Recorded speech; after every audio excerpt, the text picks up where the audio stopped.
Right. Something in life, right, which I had to learn growing up is to be confident. Because when I was younger, I used to feel so nervous, even just to put my hand up in class and ask a question. My heart used to pound, right? And back then, anxiety and depression wasn't very common. It wasn't spoken about. So it was just my heart was pounding, and that's the end of it.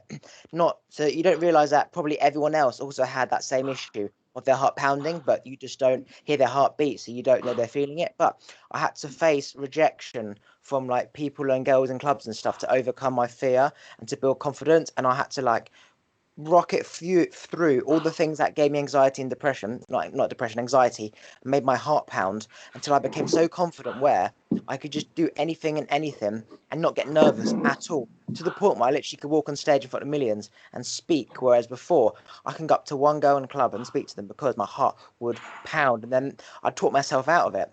And I spend more time in my head thinking, oh, every like for and against something rather than just doing it. So confidence is something that I believe you can learn, but you need a guide, you need a mentor. You can't just become confident because you want to be confident. You need to have somebody you're following or somebody pulling you through, and it's not as easy as just be confident. Absolutely, I completely agree. When I was in school, I had a similar story to you. I always found myself always the last one in the class to do anything. I was always terrified of rejection, terrified nobody would like me, terrified that the next thing I was gonna say was gonna be wrong. I don't know if you know a man. Well, I'm sure you know a man called Tony Robbins. Yeah. Tony Robbins is amazing. I've been listening to him for maybe the past 4 years now. He actually has a particular video on unstoppable confidence. And since I listened to that video, and it just makes you show that you can change your mind in a split second.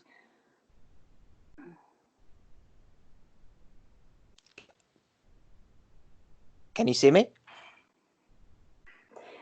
Sorry.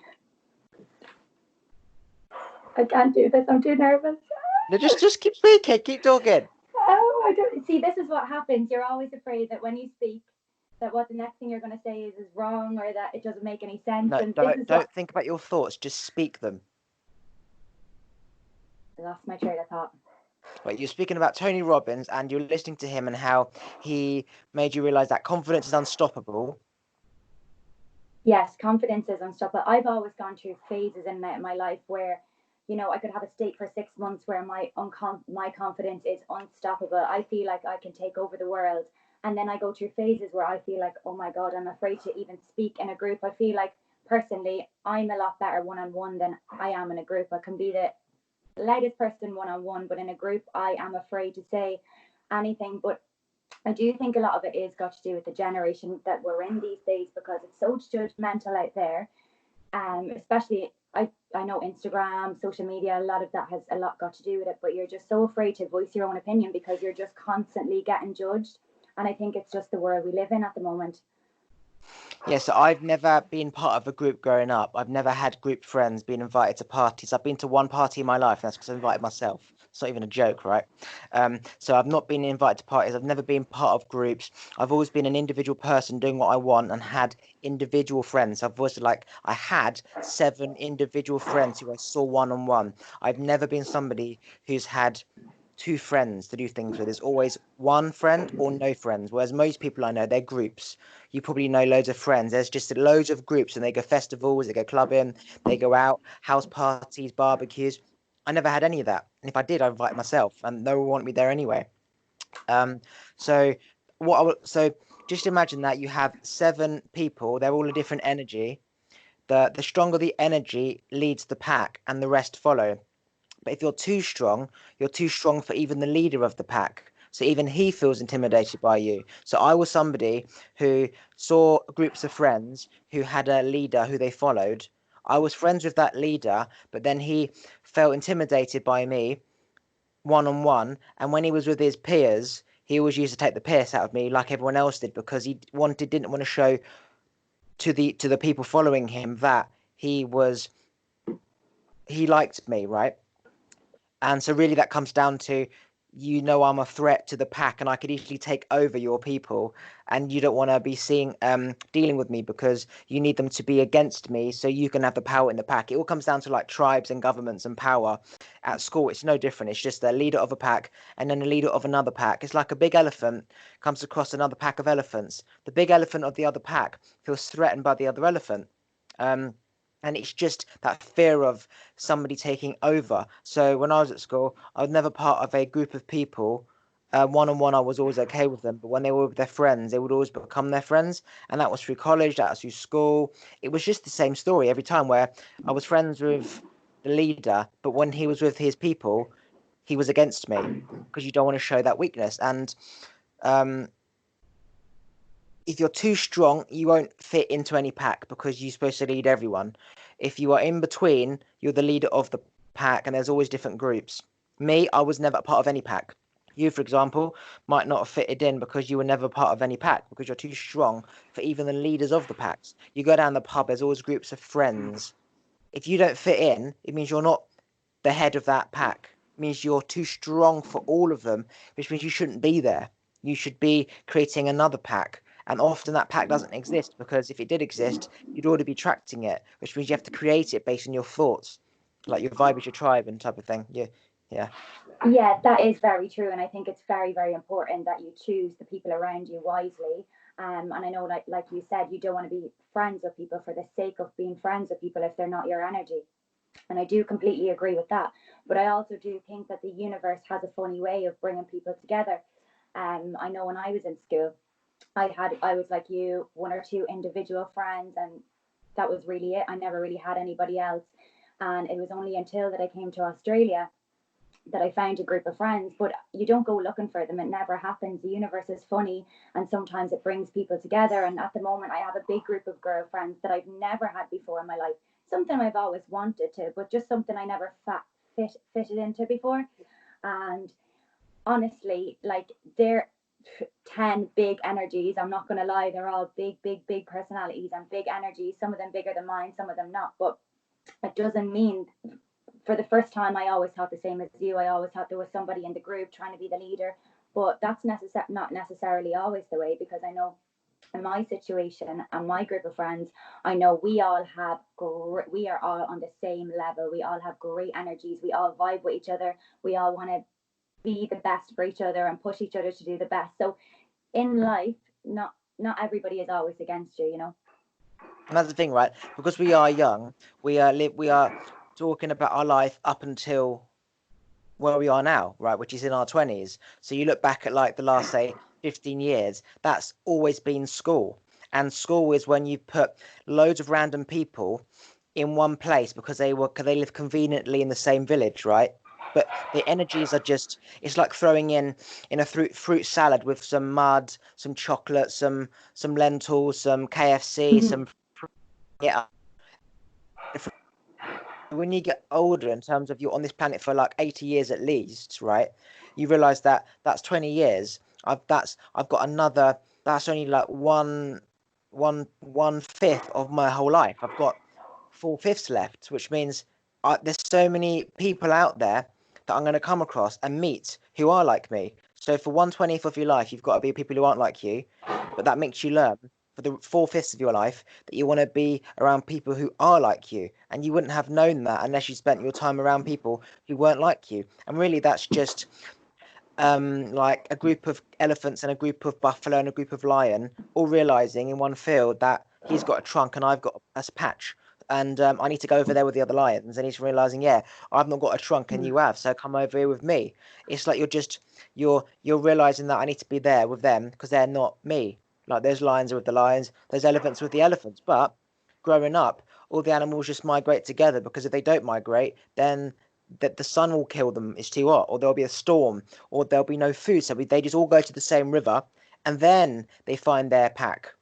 Because right now they just got to focus on the food, otherwise they die. There's no point in having a pack if you've not got any food to live. So you eat, you go all migrate together, and then you sort of see they're the pelicans, they're the penguins, they're the ostriches, they're the dogs, and they're the dolphins, and then you find your pack. And I had no friends growing up at all. No one liked me. No one, not one person. I had no Uh, friends. So I honestly was the exact same, and I think it makes you, when you do find somebody that you have a good connection with, or a good friendship, or is on the same level, or your twin flame, as you say. I think it just makes that so much more special, and it makes you appreciate that friend so much more in your life, rather than just being friends with people for the sake of being friends with somebody. Like, I am so protective of my energy. Like, I can just feel good vibes off people or bad vibes off people. And usually my first initial opinion is usually always right, and I stick with it and I go with my gut. And if something's not right, it's because it's not right, if it doesn't feel right. So I know, like, I would have probably, if somebody wanted to be my friend a couple of years ago, I would have just latched onto them because nobody else wanted to be my friend. So I would have tried to find anything in the world to relate to them just so they would stay being my friends. But then after time, you realize that there's 7 billion people in the world, and you will find people that you will connect with on such a stronger level. But you can't necessarily leave them old friends behind as well, because they were there for you in a time of need. So you can't become more superior than the pack either. that is also true, but also I've realized that even though they may have been there for you, say 10, 15 years ago, you've got to understand, if you stay behind, are they going to pull you back? There's people who always have problems, and they just always got something to moan about and talk about, and you can be there for them. But that's their life. They don't address their issues. They just have a problem after problem after problem after problem. Yeah. How many times can you be there for somebody until they give you their problem? And that's when you have to make an executive decision, which is, I've been there for that person. I am not going to feel guilty if I say goodbye to them because I did my best. And I'm realizing sometimes if you can't heal the horse, you just got to shoot it and put it down. Sadly, if Mm. it's running a race and it's broken its leg, you got to shoot it to put it out of pain. You can't just keep giving it steroids because it's gonna end up killing itself inside anyway. So and that's what you have to do. But you have to try your best to heal it and walk it and look after it and give it medicine before you decide to put it down. So letting go of old friends after you've been there for them and they've been there for you. Life is a massive journey. I'm not gonna do something because like 20 years ago, it's like saying you can't just do something in the future based on something you said in the past. It's just nonsense. It's like how many best friends at school and like primary school children. Yeah, we'll be good friends forever. You say things in that moment based on how it feels. It doesn't reflect the future. So yeah, I had to say goodbye to all my 7 friends who I only ever saw growing up, and I'm not seeing them all for 7 years. Am I fine with that? Yes, because they were part of 10. We have chapters in our life. Plants don't stay alive forever. Nothing in life stays forever. So why would friends? You have friends at that time. You shouldn't feel guilty saying goodbye to people if you want to grow, because you can't move forward if you're being pulled back. And that's just the sad truth that most people have problems, and unless they deal with them, they're not going to deal with them. And so you've got to make a choice. Am I going to be around cancerous people or not? Not a bad thing. It's just a smart decision. Yes, it is a smart decision. Yeah, you're definitely right in what you're saying, I think, to an extent. Um, but I do also think that you can have the best of both worlds. You don't need to be on top of that person's life 24/7 and, see them every single week for the rest of your life. Like, you can still keep in touch and see how people are doing. I think to completely cut all cords and ties with somebody just because you have a new life now and a different mindset, don't know if I really agree with that. Oh no, not it's not no, no, it's not about that. It's every time you see somebody, they need to make you feel good. They need to make you feel Yeah. valued and that you have a purpose for taking effort to go and see them. If every time you see them, you're not getting anything out of it, you don't feel good, you don't want to see them again, then you've got to think, okay, why do I not want to see this person? So it's not that you cut ties because you become an enlightened being. It's when I see these people, do they make me feel good?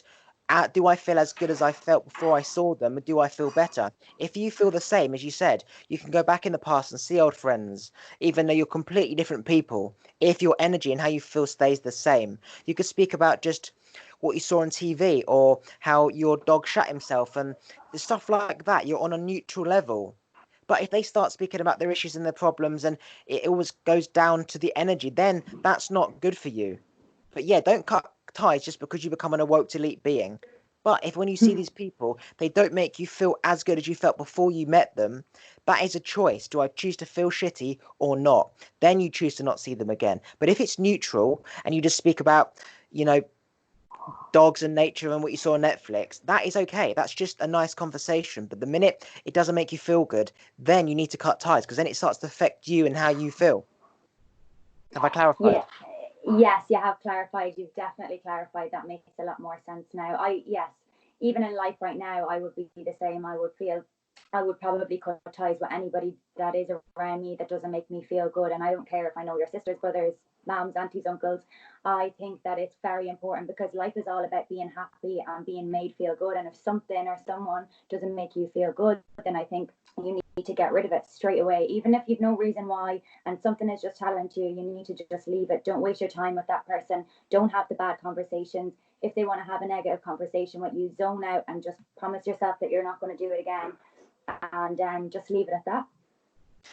Like, what I will say is, right, gut feeling and feeling should be the priority over your brain and your thoughts, because your thoughts are made up of many, many, many, many factors, right? And it can easily influence the gut, because you've got feeling versus your thoughts, and you're trying to make sense of it before you just trust it. And there's many factors that interfere with the outcome.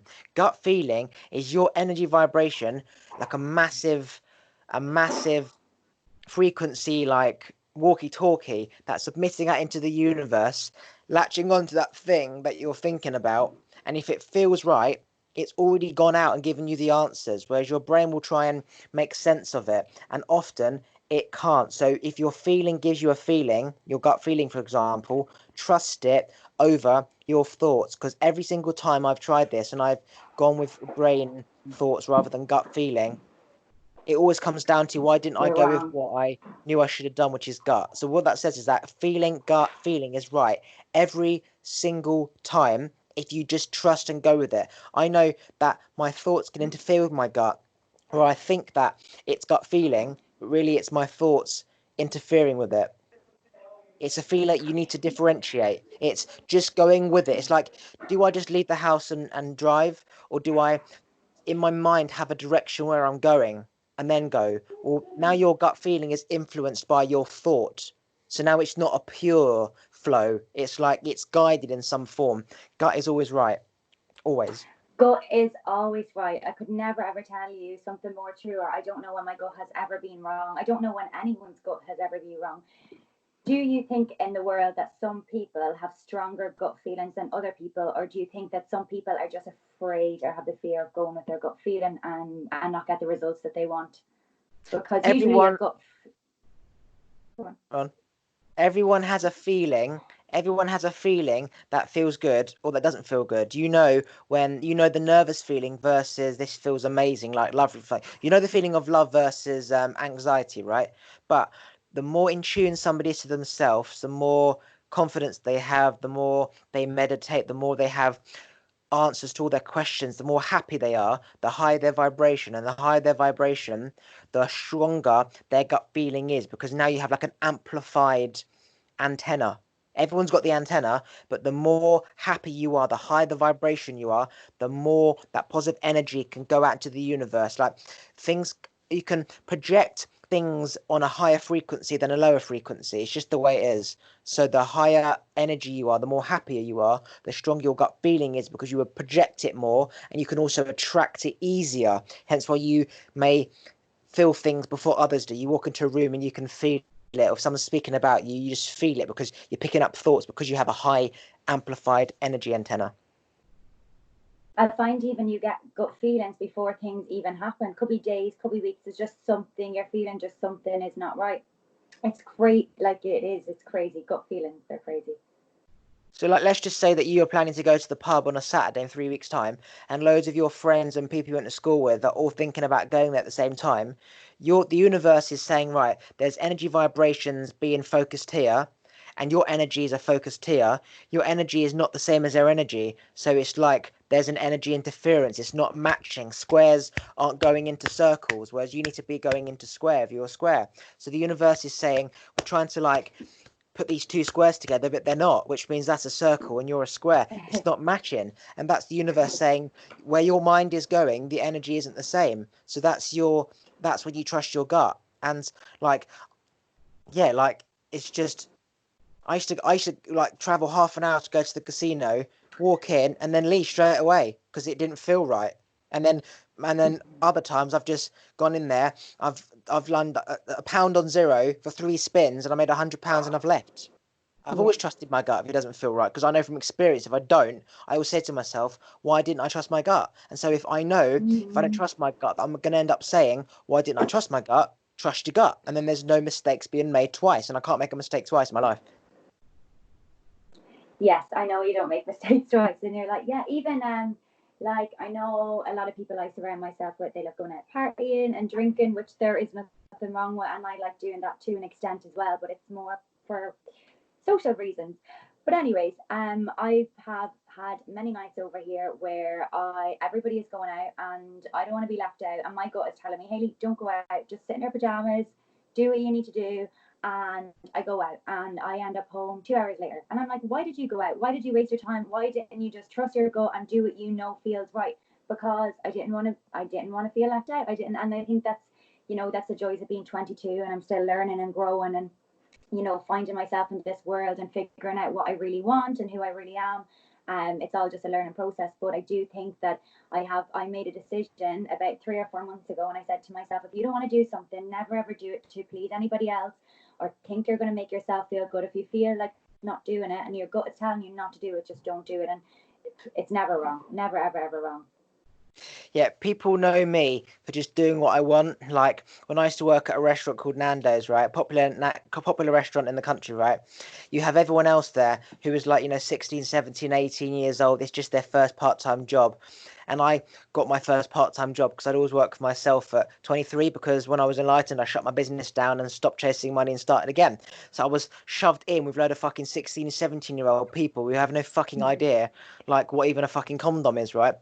And so I just did what I wanted. Even managers couldn't manage me. They just let me do it because I just did what I wanted to do. And it wasn't that I was causing any problems. I was actually doing things to help the manager's shift run better, because I just took the lead and did it. It helped the managers because I could manage better than all of them. I just wasn't going to be a natural manager because of all the shit that you have to deal with the shitty cost, the money that you get. So yeah, I've always been somebody who just goes off and does it. Like if I'm with loads of people, say, I just go off and do my own thing. Where's Oliver? I don't know, he's just gone off somewhere. I just do what I want. So if your gut ever says don't do that, again, energies are not in alignment with the energies where you're focused on. But at the same time, for example, consciously, that those girls that you met last time aren't your type of girls. You know that they're just not the same as you. They're a bit bitchy. You're not going to have things in common. And so that's also your mind saying, as well as your gut, don't go out because you're not going to have anything in common with them. Like you're not. And then you go out and you realize, why the fuck did I bother? Because I knew I wasn't going to have anything in common with them. So it's the instinct of when you haven't even met these people, your gut saying don't because you're not the same. But if you've met them, for example, you've already made assumptions and analysed and judged them. Okay, am I like these people or not? It's just a natural thing to try and find similarities. And you would have done that if you've already known them or met them. And that's also your brain as well as your gut saying, no, you're not the same as them. Like when you were at school and you had a funny feeling about some girls, you knew that you weren't the same. And then you went out and then you realised, why did I bother? And now, 5 years later, the aim is not to make the same mistake twice. You can't make the same mistake twice. If I could say to anybody how to evolve overnight, well, not overnight, literally within a few weeks or whatever, don't make a mistake twice, ever again. If you put your tea on your by your bedside and you wake up during the night and knock it over, never put your tea by your bedside. If you put your laptop on the floor and you tread on it and it breaks the screen, never put your laptop on the floor.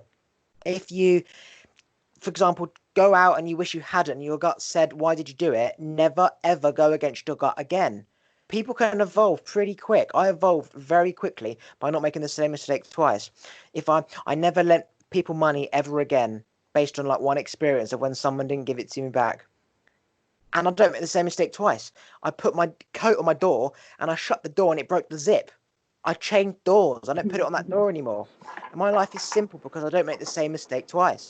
And it's easier said than done, but it's so fucking simple. Just don't do the same mistake twice. If you put too much salt in a spaghetti bolognese and it doesn't taste very good, don't put the same amount in next time. Reduce it. It's fucking simple, but it's a brain thing where you get used to going against yourself and then punishing yourself, or going with your feeling and rewarding yourself. Yeah, sorry, it just broke up a little bit there. I'm just catching up with you.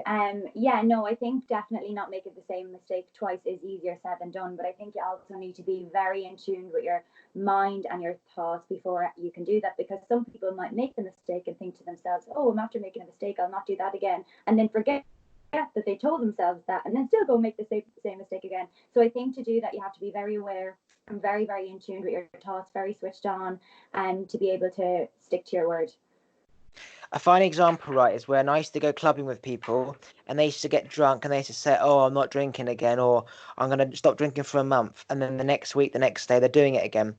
So I've realized that the reason why it's easier said than done to not make the same mistake twice for me is because I've always been somebody who just does what the fuck I want and I don't care about you or anything else.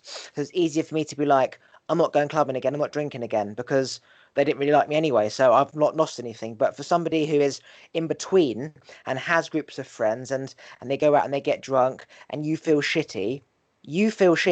And if alcohol makes you feel shitty, you've got a choice to see a friend who makes you feel shitty or not. That's your choice. But what happens is that the social pressures end up taking control of you where they say come out and then they're drinking and smoking and then you drink and you smoke because if you don't you feel the odd one out and they see that you're not drinking and smoking, which means they know you're not the same, which means they don't want to be around people who aren't the same as them. So it's this battle between, do I go alone and go right, or do I go left with the pack? You can't go right, left. You can't evolve as a human being or being sucked back to the pattern you're trying to escape from. If you feel shitty after you drink and you say to yourself, I feel shit, I don't want to drink again, don't drink again. And the reason why you probably will drink is because you're dragged into a social situation and the pressure. Whereas people will respect you if you say, for example, I'm not drinking, but I'm coming out tonight. And they'll try and influence you and say, yeah, you said that last time. But the minute you put your foot down and say no, they won't give in. Like I remember years ago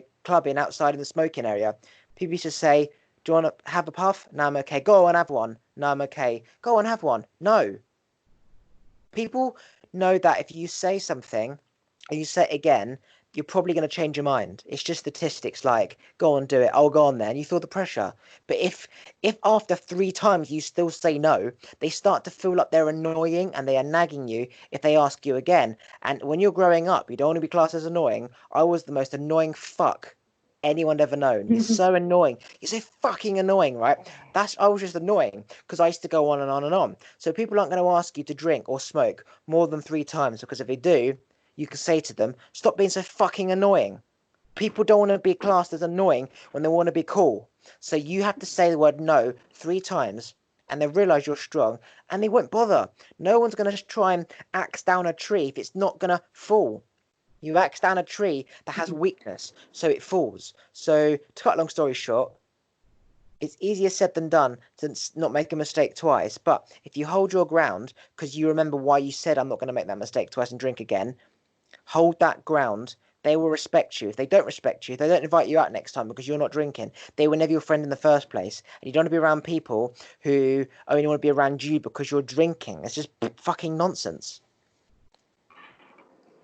Yeah, I think so too. But I also do think that if you can find a healthy balance in the middle of it, then why not? Like, I know not only it's not necessarily about going out and it's about the people that I'm around. I think it's just more. I'm a person who likes to get shit done. I like getting up for sunrises, being out in nature, just being productive with my day. And when with my job at the moment, I'm working 6 days a week for the last 2 years. So Sunday's my only day off. So on a Sunday, I like to get up at sunrise and I like to have my cup of coffee and do whatever it is I need to do in the morning, meditate. And I think when I go out, it's not necessarily that I'm not having a good time or I don't enjoy having one or two social drinks, but I think it's just knowing a limit and going out for 3 or 4 hours and always being the first one home at 11 or 12 and still being able to get up the next day at 8 or 9 in the morning, which I always do without fail. Any of my friends listening to will actually vouch for me. But yeah, I think it's just if you can find a healthy balance in the middle.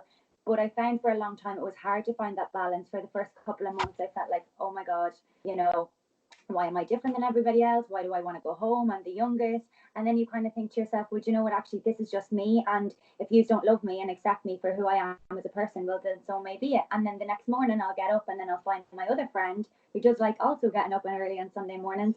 So I think it is more to it than just, maybe, you know, it's not necessarily the people around me that don't make me feel good. I think it's just, you know, having a devil on one shoulder and the angel on the other. Yeah, so drinking was just an example. It's not specifically, you know, drinking for you. It's just an example of, if you say, I don't want to do something, there's a reason for that, because it didn't make you feel good. So why would you do it Yeah. again? I'm saying that the reason why people do things again is because of the pressure through somebody else, a job, saying, a manager saying, like, can you work late tonight? And you said, I'm not gonna, if you ask me again, I'm gonna say no, because all I'm doing is working. And so it's the pressure of the manager asking you. And managers gave up asking me like a few weeks after I started, because it was always no, and they couldn't, there was no influence, so they gave up. So yeah, if you stand your ground, you create a strength, a foundation, and it's easier for other things in life to not make the same mistake twice, because it is easier said than done, because people always give in to the manager, give in to the friends. If your friends say, oh, come on, stay out till 12 rather than 11, and you know last time when you went to bed late, you were tired the next day, work was shitty, everything fucked up because you did stay out an extra hour, you've got to stand your ground. And I end of think the it's day, just if that. it feels good, do it again. If it doesn't, then don't. Yeah, exactly. I think it's just about having a standard as well. You know, everybody's standard in life is different. And I think if your standard is going out and partying for 3 days, then that can be your standard. But if your standard is, you know, doing all the things right in life and getting up early or whatever that may be, or whether it's, like you said, in work and saying, no, I'm not going to work Saturdays. I think once you have that standard and you stand by your standard, then people will respect you a lot more and people will listen to you when you say no. I think being able to say no is very important and powerful in this world. I was listening to a Dave Chappelle comedy thing on Netflix, and this person called him up and said, "Hey, I'm going to see some wounded warriors in Afghanistan, just randomly. Do you want to come with me? What are you doing?" And he said, "Nah, not interested." Most people will be like, "Oh, wounded warriors, all the pressure. I'll be seen as a cunt if I don't do it, you know." And he just went, "Nah, I'm not doing it." And he said, I fucking respect that, because if you ask any other celebrity, they'd jump at it because they don't want to be seen as he's the prick, he didn't go see the Wounded Warriors. But Dave Chappelle just went, "Nah, I'm good."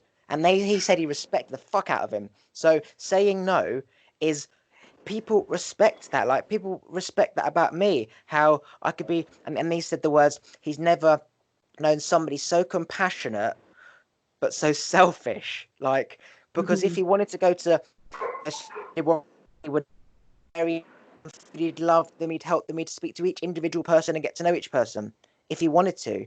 And at the same time, he just went, no. Same for me. It's all about having discipline and control. It's like, I was always a black sheep. You were a black sheep at school. If you just were a black sheep put in the middle of a field, you'd naturally gravitate towards black sheep. But what's happened is that because of school, which is a man-made system, you're black sheep put in a field full of white sheep and blue sheep and pink sheep. It's man-made. You should never have been there. See, now you're looking at them, trying to compare and think, I'm not the same. Why is my fur black and your fur's white?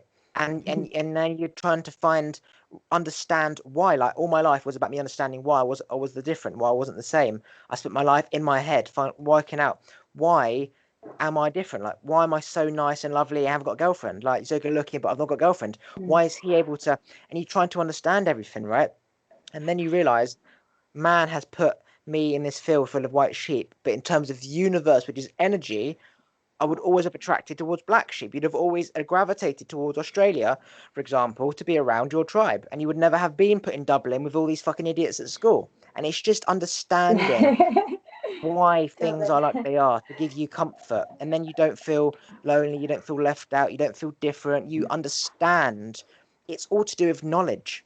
It's like, why is it when I put bleach in my hair it goes blonde? And then you realize, because it's got peroxide in. And it's like, well, now I know, I'm not going to do it. And it's just knowing, like, why it keeps going blonde. So just simple stuff. It's knowledge, which is powerful. Yeah, but I feel like I don't understand why there's so many people out there and they just don't want to know things. They don't mind just taking every day as it comes and learning whatever comes to them. Like, nobody, like, not nobody, but there's a lot of people out there. They don't want to go look for information. They don't want to spend time watching videos and podcasts and whatever it is. Like, there is a lot of people out there who just don't want to learn. So I know that the likes of me and you, and I'm sure many other people out there, were eager. Our brains are just sponges constantly. But I suppose that's what makes the world go round. So the answer to that is that we're looking at it from our point of view. I think that's called subjectively rather than objectively. We are thinking, well, I'm eager for knowledge. Why isn't anyone else? The benefits of knowledge is amazing. Surely you'd want to know. That's subjectively looking at it from our point of view. From their point of view, they don't know any different. They get up, they go to work, everyone's arguing, there's problems, kids are getting divorced. It's just that's all that they're used to. It's not their fault. It's just you're a black sheep used to black sheep. That is a wolf used to wolves, and that's a plant used to a plant. It's just we're not all the same. We're all human beings, but we're from different tribes. Like cows in Australia are different to cows in America, different to cows in England. Like they're not going to look at them like you're like, oh, we're different, because you can see that we are the same. You've got a black spot and a horn, but when you get to know them, you realize that they've been eating different grass. Like Spanish grass is different to English grass. So we're all human, but we're made up of different tribes, and those people aren't. They haven't been exposed to knowledge and freedom and awareness. We have, so it's easy to be like, well, why don't you do that yourself? You're a human, but we're a human, but we're made up of different biologies, different energies. We're not the same. It's like the transition between an ape and a Homo sapien to a caveman to a human. People in England will have done that process quicker than, say, China or Africa or Pakistan or India. We're just different evolutions of man. Like we're all human because we're all on two legs and not on four legs anymore. But when your ancestors left the jungle could have been millions of years ago versus theirs only hundreds of thousands of years ago. But we still look the same, but we're not the same. So we're made up of different knowledge and energy. Wisdom gets passed down, and the longer the generation, the more wisdom that can be passed down. Whereas if you've just left the jungle and worked out how to catch a fish with a spear gun, then you're not going to really have much knowledge about how to put it on a grill, because you've only just fucking caught the fish. That is very true. Do you think it's possible for a black sheep to ever turn into a white sheep? Do you think that maybe something happens in somebody's life, a situation or an event, and it makes them change? Black sheep can never turn to a white. Black sheep can never turn to a white sheep, because if you understand that in the universe, the planets are creating, they're getting bigger in mass, right? Hang on. It was a cough. in space, right? The Earth is spinning, it's picking up more dust. Energy is only getting bigger in mass. That's what the Big Bang is, where there's too much energy attracting, it's just too much and it blows up. The black sheep is a person with a lot of energy. The white sheep are all the small energies. Black sheep can never become white sheep. Once that energy is built up its mass to a certain frequency, it's not going to go down. Once that Earth has picked up all that dust, it's just going to get bigger and bigger and bigger. Okay? White sheep can become black sheep. White sheep is a little molten rock that's spewed out into the earth like stars, and it can pick up loads of dust and get bigger and bigger and bigger and raise its magnetic vibration and become a black sheep, which is the person with higher energy, higher wisdom. But a black sheep, once it's at that level of consciousness, highest vibration, can never go down to a white sheep. It's like an oak tree can not just suddenly get smaller, but a small tiny oak can get as big as that big oak tree. You know what I mean? Yeah, no, I understand what you're saying completely. Because I've always questioned myself if somebody was just born a certain way, is it possible for a white sheep to ever turn into a black sheep? Because I don't know. I suppose it's all about what happens to you throughout your life for you to change your mindset and want to change. Some people are just happy and comfortable, and that's okay, because at the end of the day, life is always about being happy. So who cares if they don't want to read books or they don't want to learn about what's going on in the world? If they're happy doing what they're doing as white sheep, well, then leave them be white sheep. That's the thing, right? Learning to forgive is the secret to healing trauma of why you are different, because forgiving is understanding why you hated them in the first place, which is why you being mean to me, why aren't you inviting me to the party, why are you picking me last in the sport group? You see it as a as a bad thing, but it's not a bad thing. They don't feel the same as you. That's not a bad or good thing. It's just, as I said, cows will hang around cows, goats will hang around goats, and owls will hang around owls. It's just the way it is. you need to be symmetrical with things. Like when you find a husband or whatever, he's probably going to be as good looking as you because you don't want to be with an ugly person. But ugly is subjective to what you're used to. If you look at ugly people, to us, they always marry an ugly person. But to them, that's not ugly or good looking. That's just you're good looking. But for example, to me, I look at you, I see you're good looking because I'm good looking. But that's just because we have the same like no, we have the same like symmetrical genes. So it's not that you're good looking or ugly and the ugly person's good looking or ugly to the ugly person. It's just we go for what we're used to. Your brother and your sister, your cousins, your auntie, your mum, your dad, your grandfather all look a certain way. They're good looking genes. So you go for the same genes in other people. Ugly people with fake teeth coming out their mouth and greasy hair and like one eye. That's just what they're used to because all their family are like that. That's not good or bad. It's just you go for the same.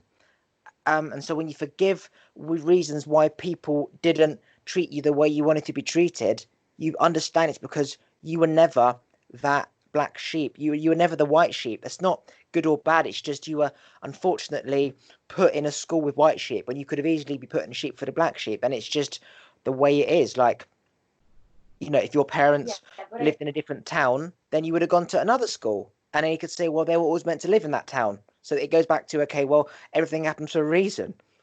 And then it does it. Yeah, I don't think it's unfortunate that maybe a black sheep was put in a school with white sheep or vice versa. I think from the situation, then you figure out that maybe you are different and you don't think like everybody else, or you don't want the same things everybody else does. And I think if you were put into a school with sheep who are all the exact same as you, then you wouldn't think you're any different, and you would never understand yourself, or you would never question why you're thinking the way you're thinking. So I don't think it's an unfortunate thing. I definitely think that it's a great thing. I don't think I would be who I am today if I didn't go through what I went through in school. I know for you, a big journey, a part of your journey was in school. You had a tough time, and would you have turned out the exact same if you had a completely different experience? Maybe not. Well, most maybe. Yeah, I think that, you know, if I fitted in and I went to the parties and I was normal like everybody else and had little friendship groups, would I just get a girlfriend, a mortgage, a job, and go to the gym afterwards and meet friends on the weekend like all they did? Probably, because that's all I'd ever Yeah. know. That is all I would know. My sister, she is the opposite to me. She is that group. Like she just fitted in, but she was the leader of the pack. So she was the one that everyone followed and admired because of her confidence. So she was the opposite to me. I basically, right, I did a video on this: white sheep versus black sheep versus shepherd. I didn't fit in. The white sheep are the followers, but the shepherd is the one leading the sheep. My sister was the shepherd. She led the group. She was the one who people looked up to and you know, the most confident and made the decisions for the holidays and, you know, parties and stuff. But she was part of a group, whereas me, I just didn't fit in. So I was the black sheep, but she was the shepherd. And it's all to do with, do you lead the tribe or are you just too strong for the tribe? Um, it's like people go traveling, they go to Bali, go to Australia to find their tribe, right? That's because they realize at school they didn't really have their tribe. But then if you were automatically put into a tribe at school where you were all the same, then you wouldn't know any different. So it's all circumstantial based on what you know and what you are exposed to, but what doesn't make sense. Like if you know another world and it's not matching this world, you have to go towards and find it. Whereas if you haven't got any other thoughts different, then you're just going to accept that. So I do believe that like drive comes from your thoughts not matching up with your environment, and then you just go on a journey to match it up. Like, why am I different? Why, you know, and then you match it up and then you find peace. That's why it's important to forgive the past, because you hated them at that moment because they weren't picking you for the team, but then you understand why. And the reason is because you are a gift, you are a blessing, and you never fitted in because maybe you're too good for the team. That's not a bad thing. It's a bad thing because they didn't pick you, but it's a good thing because you're too good and they feel threatened by you. That's a good thing. In terms of the whole fucking 80 years left on the planet, that's only like 5 years of your damn life. You got 75 years left. That's a great thing.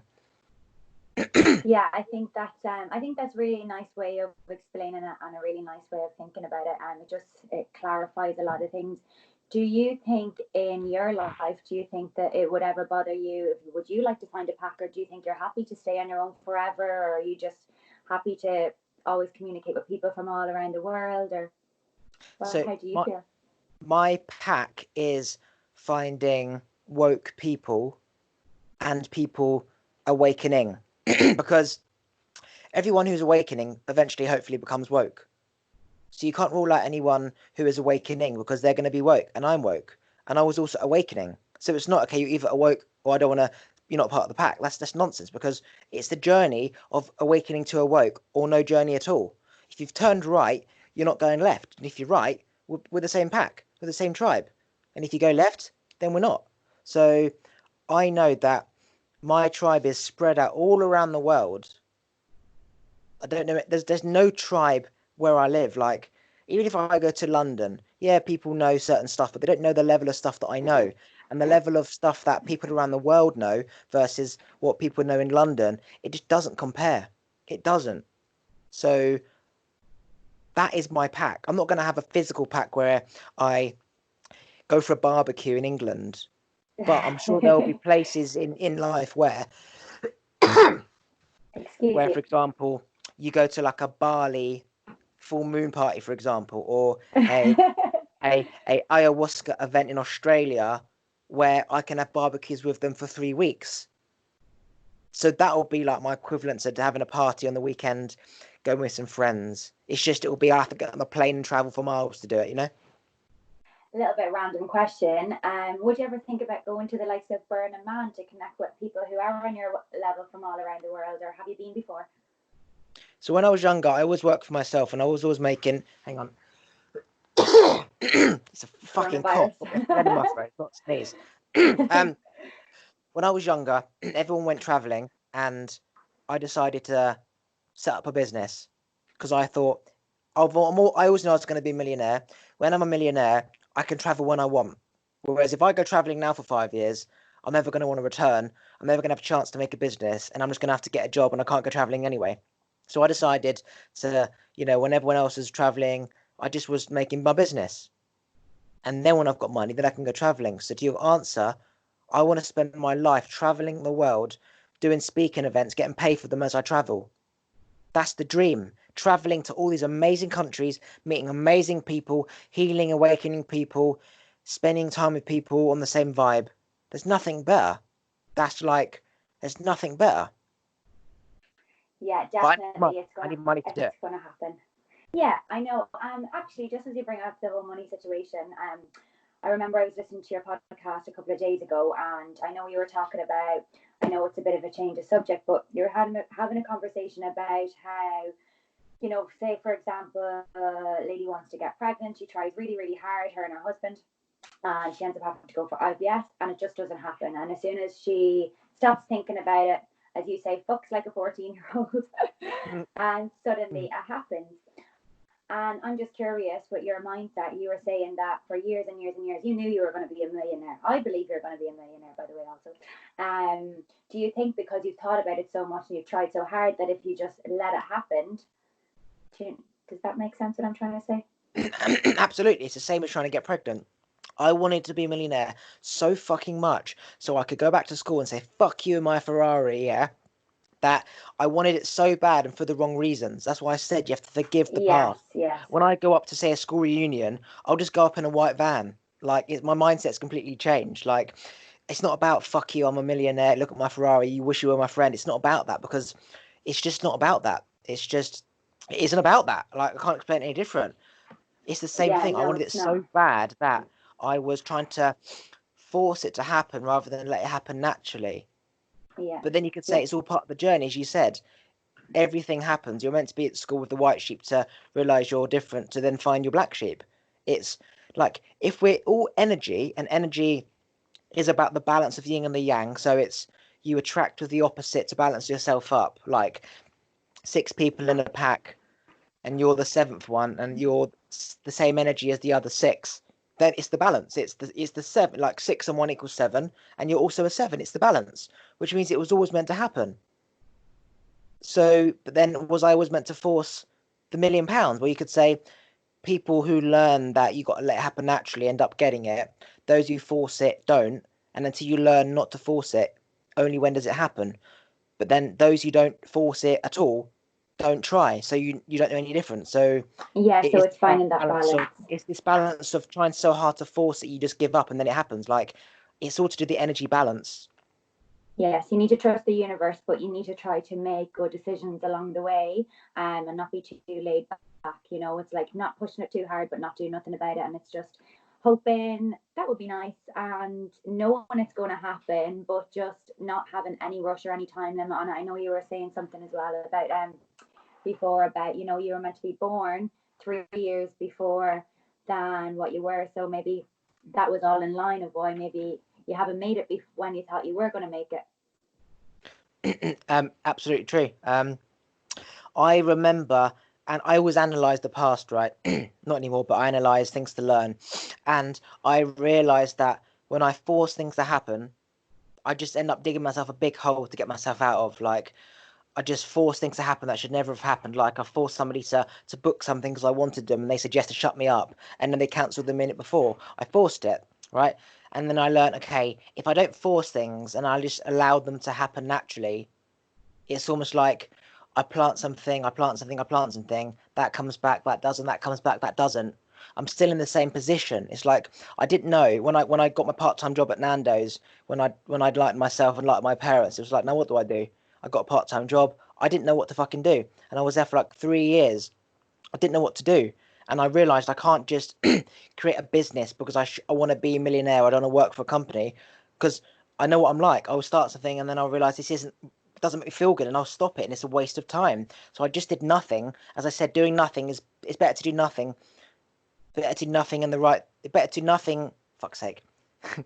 It's better to do it. nothing in the right direction than do something in the wrong direction if you're gonna have to undo it anyway. And so I just sat tight for 3 years, didn't know what to do, and then I just did nothing for so long where I didn't force anything. If I sort of, it's almost like a Jenga, the block game. I looked at my life Yeah. as like Jenga.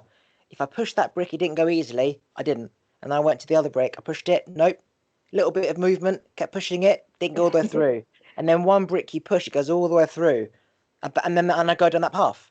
And that was me, just pushing lots of different bricks Constantly pushing to see if bricks. it pulled. And then eventually I thought, okay, I want to make it by being me. I do not want to make it unless I can be me. And I thought, okay, Ricky Gervais TV program where it's like his, The Office, for example. It's just him being him, but it's not him being him. He's acting like he's being him. And I was like, well, maybe I need to create like a documentary because I'm a personality, but I'm also me, and it's the same thing. And then that didn't work out. And then suddenly podcasting came to mind, and that was me pushing the Jenga block, and it went through. And yeah, I probably would become a millionaire through eventually down this path. But the point is, I didn't know how to get there. I just pushed things rather than forcing it like I always did until one block just went through. And then here we Yeah. are. Yeah, that's a really, really, really good way of looking at it. It's trying. It's actually, you know Darren Brown. I know you spoke about him once or twice. Absolutely, yeah. And he is unbelievable. I actually haven't watched him in a long time, but when you brought up his name, something clicked with me. I Yeah. remember when a couple of years ago, I must have only been about 7 or 8, and it's something that's always stuck with me. I was watching TV in my mum's house at home, and he did an episode. He was live with Glossary. the audience. No, and he picked out a couple of people in the audience, and he asked the people, do you think, would you see, do you think you are lucky, like do you think you're a lucky person? And a handful of them said yes, and a handful of them said no. And a couple of days prior to that, he set up videos and putting opportunities along their way, and the people who said that they're not lucky never went from the opportunity. They never drew the lotto ticket, they never took any of these. But the people who perceive themselves as lucky took all the opportunities, and it's something for years and years that's always stuck with me. And people always said to me, you're just lucky, everything just always works for you, you're always lucky. And I always knew in my head that it was so much more than just luck. It was always so much more than just luck. Like I took the opportunities and took the roads and the path that people didn't want to do, or people were too afraid to take. So yeah, it was something. He is great. I need to start watching him again. It's been a while. So I came off a medication for Tourette's at 21. I was learning law of attraction, power of the mind. I was obsessed with Darren Brown. In fact, no, I was watching Darren Brown stuff before I came off the meds and watched the universal law of attraction stuff. But it was me getting into his mindset of mind control and being able to control people. And I remember going out into town and doing magician stuff like he was doing. It was almost like he'd hypnotized me. I was watching so much of his stuff that I literally became him. But the point was that when I used to go clubbing, I used to hear him say in my head, right, you're going to go up to that girl, you're going to ask for a number, and then you're going to dance with her as if he had hypnotized me to do it. And I realized, well, if I'm listening to the hypnosis of him telling me to speak to that girl, I'm still doing it anyway. So what does that say? It means that it's me that's stopping myself from talking to that girl. If I can just imagine you in my voice as if it's like an Impractical Jokers episode telling me what to do, it's the same damn thing. And then I heard Darren Brown's voice for the like months saying, hey, you're going to do this, you're going to do that, you're going to walk in. Okay, now I followed him and everything just worked. So rather than asking, people go with their gut because it's the same thing. But yeah, I remember the episode you were on about. I obsessed with all those episodes. It all made sense. Rather than, when he speaks in the intro, he's like, in life, we seem to think we are unlucky until we realize it's all in our head. I saw him teaching those people and understood what he was saying rather than the audience listening to him saying it, subliminally being controlled by him. Like I was seeing it from his point of view rather than the audience point of view. And luck is created by the person's belief that they are going to get the outcome they want. Like my dad on holiday, we would always go to Spain, Mallorca, whatever, and there would be like pool competitions or dart competitions. He'd win all of them. He would always flukily get a ball in the pocket. They say, how the fuck did you do that? You're so lucky. And literally, he just hits the cue and just knows it's going to go in, and it goes in. And everyone else is trying to like align it up and which ball's the best. Just fucking hits it, and like 4 go in. And it's like, how do you do that? Well, if luck is not lucky because it's bollocks and it's in our head, it's just the belief that the outcome's going to happen. Like when I used to go to the casino, I just knew I was going to win, and I'd just put £1 on 0, and I'd just say, just wait for it, just wait, comes in. There's no such thing as luck. And then the guy next to me is putting down 50 quid, and he's losing, and it's created. It's not, as you said, Darren said, we choose our luck based on whether we believe we are worthy of the things we want or not. Yeah, absolutely. And it's funny because like that's what 13-14 years ago I was 9 and I hadn't a fucking clue about the universe and the world and the law of attraction, but yet it's something that stuck with me. And some people don't even remember what they were thinking or doing when they were 8 or 9, but yeah, it's just something that's always stuck with me, and ever since I've always stood by it, and it really made sense to me. And ever since, so far, it's worked. So many opportunities and windows and doors have opened that I could have never imagined to happen in life, but you have to let them happen. You have to believe that they're going to happen, and just not take the back seat. Like you would have probably had parents who expose you to something along the lines of this, or a grandparent or a friend or a cousin or an auntie that basically said there's more to life than just that. And so once you hear that as a child, your brain is set differently. So you listen to Darren Brown and you see things differently. You're not just watching it as a show, it's resonating with you and it sticks in your head for years and years and years. And you're like, what did he mean by that? Lucky. Why is it that I'm always lucky and my friends are not? Like, and you never understand it. It's just in your head your whole damn life, like me and the sort of Tourette's was. It's just too many fucking thoughts of unanswered things. And the medication suppressed my brain to stop the twitching, but it was twitching because of the brain activity. And so I needed to process all my thoughts. And when I came off the meds, my brain was free. But yeah, it always resonates with something. And I believe that if you allow the child, there's certain parents who allow the child to just walk and then they go where the child takes them, and they're often happy mothers. They've got their child in like a little dungaree thing, and the child's going off and it's exploring. It's taking the lead. It's learning to lead and explore, and like a dog, it's sniffing and it's going. Whereas I've also noticed parents who always tell their kids no, it's the same as having a dog on a lead. It doesn't listen to you. It's so used to being controlled and not thinking and being inquisitive that it doesn't bother going off. And then it doesn't listen to you. Whereas if you allow the dog to go off and have a sniff and you say, Millie, come back, which is my dog, it comes back to you. There's something about when you allow a child to think and do, even if it's 1 year old, there's the mother saying, no, put that down, come here, stop that, put that down, put that in your mouth. The brain of a child who's always being told no and not being able to think and do versus the brain of a child where the mother's just letting him go off and all the other parents are like, oh, he can walk. Oh, that's so cute. And then he falls over, and the mother's like, oh, my mother's not like, oh my God, my baby, you fell over. It's just, it fucking fell over. It's going to get back up and keep doing stuff. The brain of that kid who's used to thinking like a dog, sniffing and being inquisitive and doing, versus the kid, every time I think I can't do it, mum says no, I'm on a lead as a dog, I can't do anything, I'm not going to bother. That brain, that mindset is default to thinking and thinking about more and doing, or just not thinking at all. It's almost like working for a boss. You don't think because your thoughts are wasted because you have to do what he says. An entrepreneur is always thinking and creating. And so, yeah, for me, it was my parents always said no. Everything I ever did, no, no, Oliver, no, Oliver, stop that. Really, that's surprising. Oliver, come here. Oliver, no. Oliver, you shouldn't do that. Oliver, put that down. Oliver, no. Oliver told. It was always Oliver, no. My whole life was no, can't do that. I was over there. Mum said, come here. So it was this battle to get control over me, which is what the money was about. The reason why I wanted to be millionaires, because I realized if I had money, I'd have control because I wouldn't depend on anyone. So that was what the money was about. I could have control over myself and I wouldn't need anybody because everyone's dependent on people and banks and everything for everyone. But looking back now, it's not the money that I wanted. It was the control over me, which doesn't require money. Which is probably, again, looking, that was another reason that you wanted to be rich for the wrong reasons, and maybe another reason why the universe hasn't gave it to you before now.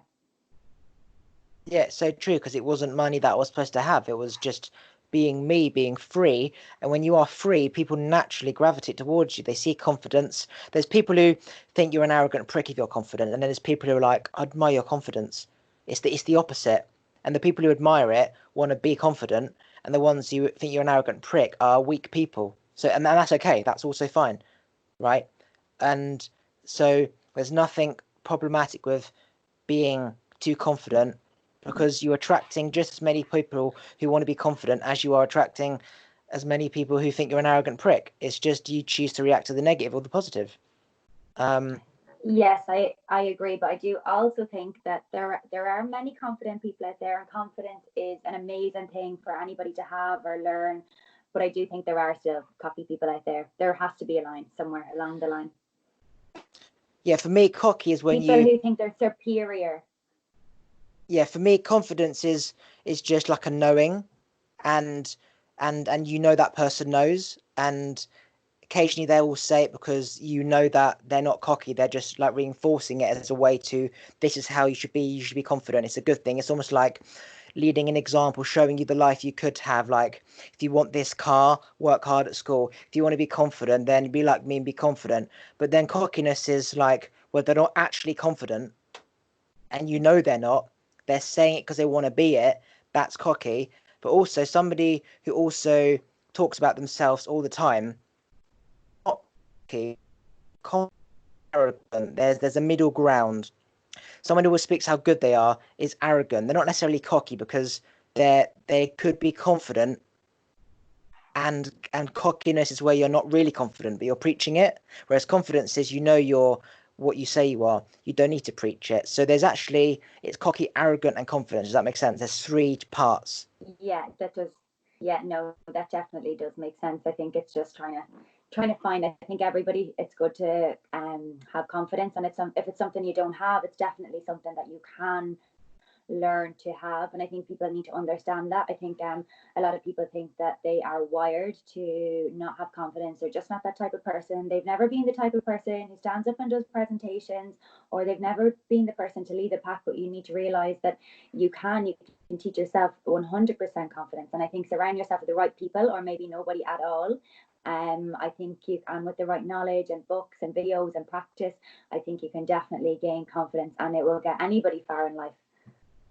See, the thing, confidence is a knowing. You don't have to say anything. So if you dress up really well and go into a casino, or walk into a town centre or a restaurant, and you feel good, you look good, you're walking through like you own the place, people will be like, she's so arrogant. Well, that's not arrogant. That's you just feeling powerful. Like, how come, if arrogance is like, or cockiness is somebody loves themselves by what they're saying, well, if they're not saying anything and they're just walking, how the fuck is that arrogant or cocky. It's confidence. So again, words are misinterpreted. They are seen as something when it's really not.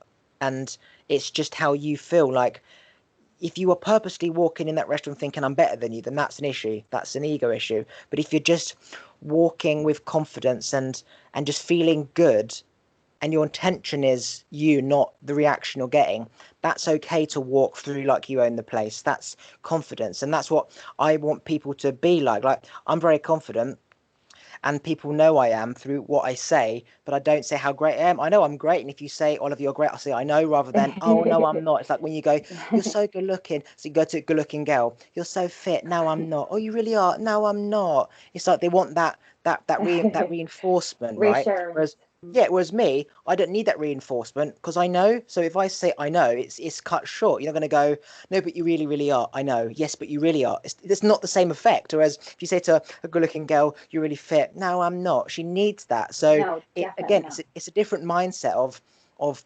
confidence. It's like when I say like I know I'm good, it's you looking at me going, wow, he's so confident. How do I be like that? Rather than he's such a confident, arrogant prick. It's I want people to be as confident as me. I'm about empowering people. So if me getting a bit of stick about being too arrogant, confident, whatever, means that I've empowered you to feel as good as I do, then I don't give a shit. That's my job done.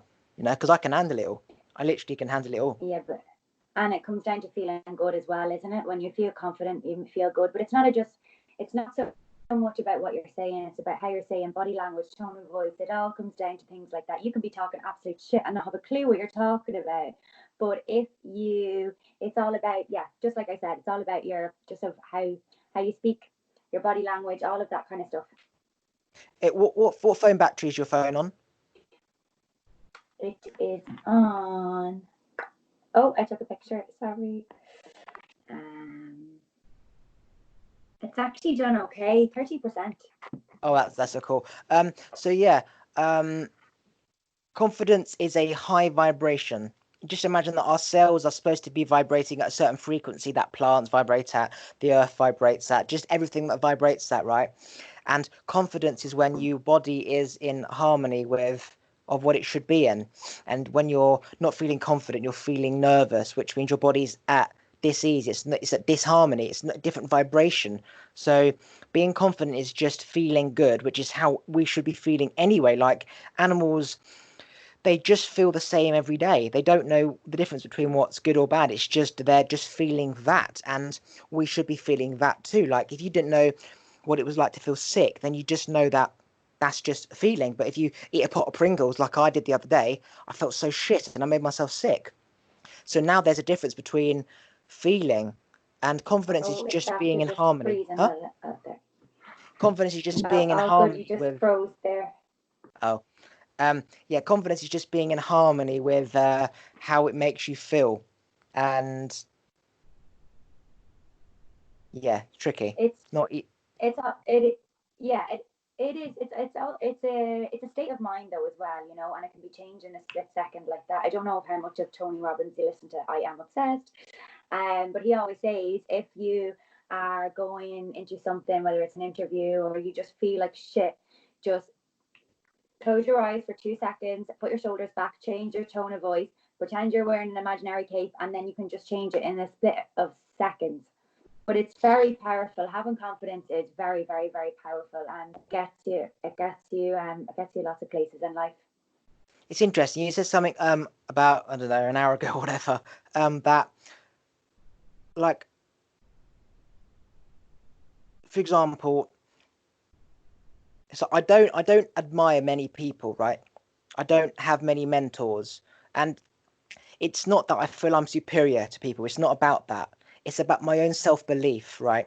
It's not I'm more superior than Tony Robbins, Bob Proctor, you, me, Jesus, fucking monk, whatever. It's not about that. Mm-hmm. It's I'm such an individual, and I always have been, that I don't need people.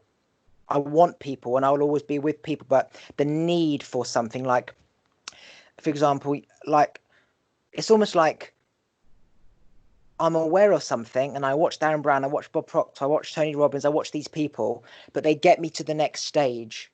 Where some people, they get fixated on certain characters and they never really evolved to the next step. Like I was fixated on these people in this order growing up. It was Richard Branson. No. It was Richard Branson. It was Lee Evans. It was Darren Brown. It was Russell Brand. And then it was Trump. And now it's me. And all these people taught a level of something that the other person didn't, right?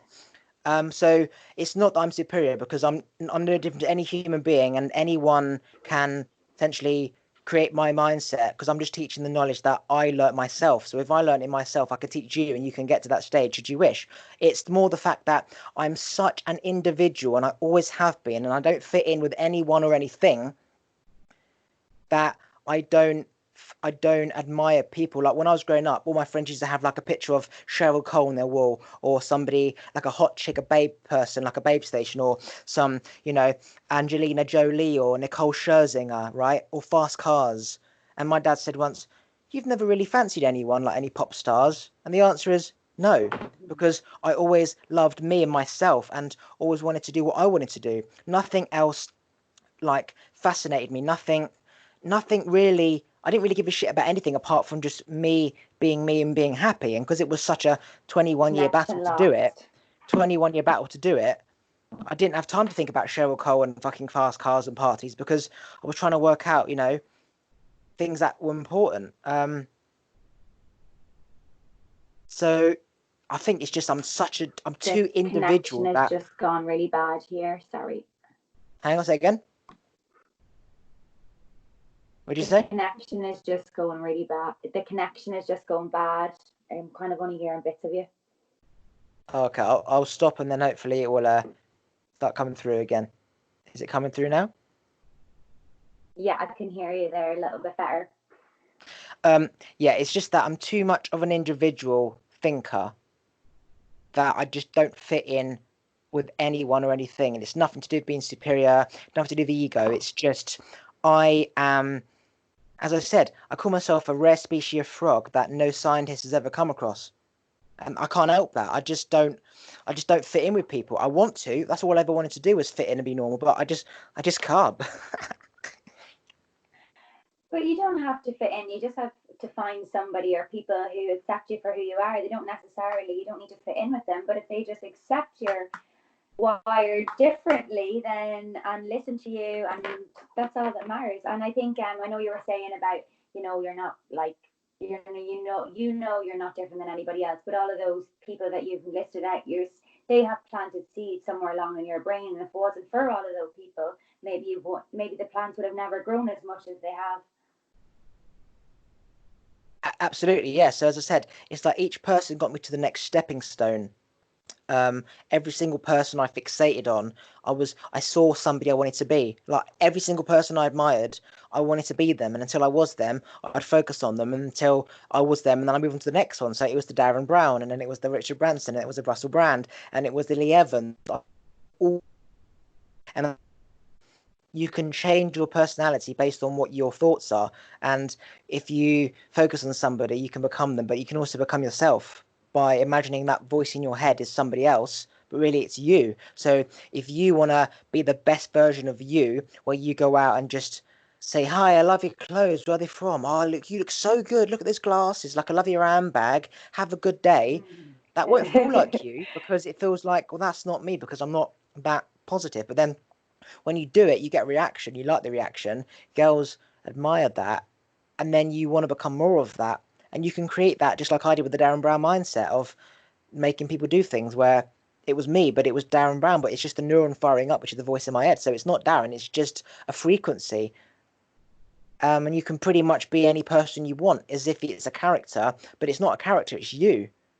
It really is fascinating how, like, we look for these things in other people, but it's actually us. Yeah, it is. When you think about it like that, actually, I feel like I've had like so many of the pieces puzzles scattered in the past couple of months, and I feel like you've just like helped me bring the puzzle together and make sense and clarity of it all. I mean, that's exactly my purpose.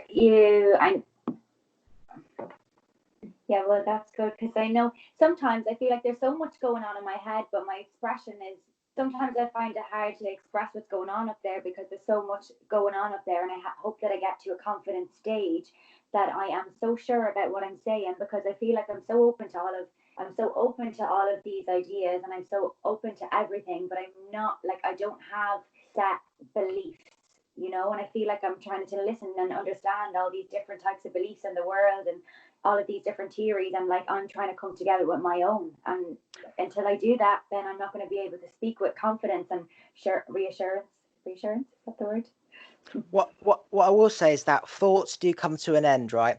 If you're thinking about the past, then those thoughts won't come to an end. If you think about the future, those thoughts won't come to an end. But there's certain thoughts that once you've like put them to bed, then you never need to think about them again. And those are the thoughts you need to focus on. That like, don't think about what we'll have for dinner tomorrow night and whether you're gonna have a boyfriend by the time you're 26 because you want kids by this age, because your sister's this age and you want fucking cousins the same age. Just fucking nonsense, right? At the same time, thinking about what you should have said to your friend and your boss, and if I'd done this, also nonsense. It wastes brain activity, right?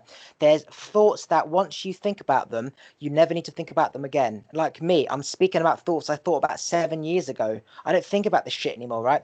So thoughts do come to an end. And what I can recommend is you get a whiteboard, you get a piece of paper, you write down all the questions that you still haven't got answers to, and then one by one, rather than having all this energy and all these thoughts just all in one go, like a massive knot in a brain, you just go through the knots one by one. So you don't go through all these knots and try and do that and do that. And if it's easier, you go there. And if it's hard, you do this one. It's not how it works. Okay, I learned this. I had to go back to when I was a child, understand when each knot occurred and undo it. Because then that linked to that bullying experience led to that, and that led to that, and that anger led to that. And then I hit my sister and that led to that. And it all went from each knot to knot. So this is why people, they can't heal, because they're trying to heal going back from now. You can't do that.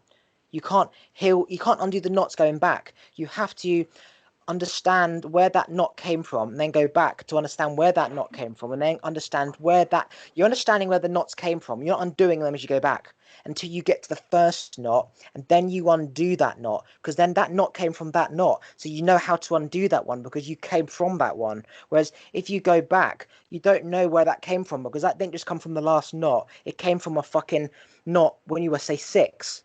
So write down all your thoughts on a piece of paper, all the things that once you have answers to, you have answers to them, right?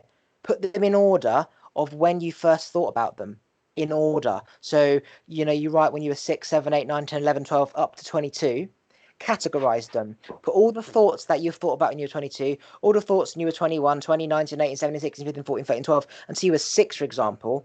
When you were 5, why did Nanny say she didn't smoke but she smelt a smoke? That's because she fucking smokes. So you have to put these answers to bed, and then you go to your mum and you say, Mum, be honest with me, did Nanny smoke? Yes, she did. Now that makes sense, because now Granddad went there and he had a drinking problem, and it all makes sense. You have to go back in time. So then you put all like the thoughts of when you were 6, 7, 8. Then you go to when you were 6 years old. Find answers to all those thoughts. Find answers to all those thoughts when you were 7, 8, 9, 10, 11, 12, 13, because they all linked. When you were 9, the Darren Brown thing. Is luck created or is it man-made? Which led you to thinking this and then that, and it all links. Essentially, you've gone down the motorway on the M4, but you should have gone down the M5. So you have to go all the way back up, go to the right, and go down the M4. Right? Interesting. Yeah, that and makes, then you answer all your making thoughts, and then clear and then sense. you don't have any thoughts left. That's how it works. Thoughts do end, trust me. They do, all of them. They all disappear eventually. Because there's so many types of thoughts. There's past thoughts, there's future thoughts, there's the commentator thought, which is, what do I need to do now? Right, I need to do this and I need to do this. Okay, and then there's questions. There's 4 types of thoughts. I think there's 5, but let's just say 4 for now. Push aside the past, push aside the future, push aside the past, push aside the future, shut the commentator up, focus on the questions once you put them to bed. Deal with them, put them in order, go through them, 6, 7, 8, 9, 10 to your 22. Now you've got all those things answered, chicken or the egg, is there a God, why am I different, whatever. Once you have the answers, you don't think about them. And they're all linked. All these brain activity forever is linked. Now you have your commentator thought, and then you have the past and the future, and then you stop thinking of the past because you can't control it. But through the answered thoughts of wisdom, you'd know that you can't control the past. Whereas you've got past, unanswered thoughts, future. Once you have the answers to the thoughts, which is why you can't control the past, then you shut the past. Now you're present and in the future, and then you realize I can't control the future, so stay present. And then you're left with the commentator. Do I ask it every time I do something, like grandma, like Darren Brown, like my grandma's spirit, whatever, which is me, or do I just do it? And now you start to do it, so there's no voice commentating, there's no past, there's no future, and there's no unanswered thoughts. So now you're in a meditation peace of mindset where you just go and do it. And you will get there, but it's a certain, for example, the Father, Son, and the Holy Spirit. Look at how do I explain it? Look at the direction they're doing it. This present, past, into the future. Think about it. Father, Son, Holy Spirit. Present, past, future. So what does that say? The Father is the energy, it's the universe. The Son is life, which is our parents giving birth to us. Father, Son, Holy Spirit. And it's just your energy from being alive. So you have to go to the actual source first, like questions and answers of energy correlation and aligning your thoughts. So answer your questions of why you're a black sheep, which is, the Father, the universe. No, hang on. Father, Son, Holy Spirit. Hang on. I fucked up. Let's clarify. Father. I've not thought about this in a long time. Hang on. Father, Son, Holy Spirit. Yeah, so obviously God is Jesus' Father, but it's all the same thing. So God's within us. We have the power of God. So Father is the one above, the Son is the one below, and the Holy Spirit anyway. So, and then you go into the past. So you go to the Father, you go to the universe, the energies, work out thoughts, Father, Son. You go to the past, and then you sort of, let go of the past because you learn from your ancestor, from the Father, generation coming down, and now you're present. And then you just have to focus on the Holy Spirit, meaning getting bigger in energy, moving forwards, and going into the future. But obviously, it's unknown, so you don't need to think about it. So now you're just present, the prayer hands is just like the present thing. And I hope that makes sense. No, it does make sense. I do think so. I think it's really what you're trying to say is I think as well, like you need to go on a journey before you get to this stage of being present, which is and being enlightened. I'm just curious, quick question. How long did it take you? How long was your journey, or do you feel like you're still on your journey, or what's your idea? I've been on my journey for 21 years, and simply that journey is feeling content with nothing and questions unanswered. So for 21 years, I was on a journey. I was in my head for 21 years. I didn't watch films, didn't read books. I've never read a book, right? Never read a book. I haven't watched Harry Potter, Lord of the Rings, Star Wars. Our attention span wasn't. After 5 seconds, I was thinking, and then I've lost track of what they're talking about. So the rest of the film's ruined. I've never read a book in my life. So I was always on this journey. Teachers were teaching, and I was working out what she was saying rather than listening to her. So 21 years. Have I finished my journey? My enlightenment journey, I finished it because I believe, as I said, once you have thoughts answered, there really is just nothing. We're just like a plant. We're just here, and then we live, and then we die. So I can learn someone else by choice. But as I said, once you've learned certain things, there's really not much else to learn. So Jesus in the Bible, once you teach the foundation of life, for example, there's not really much else to learn. You can learn how to make a computer, learn how to make a car, build a house, yes, but the foundations of why we're here, once you know, you become the monk, you become the Buddha, you become whatever. What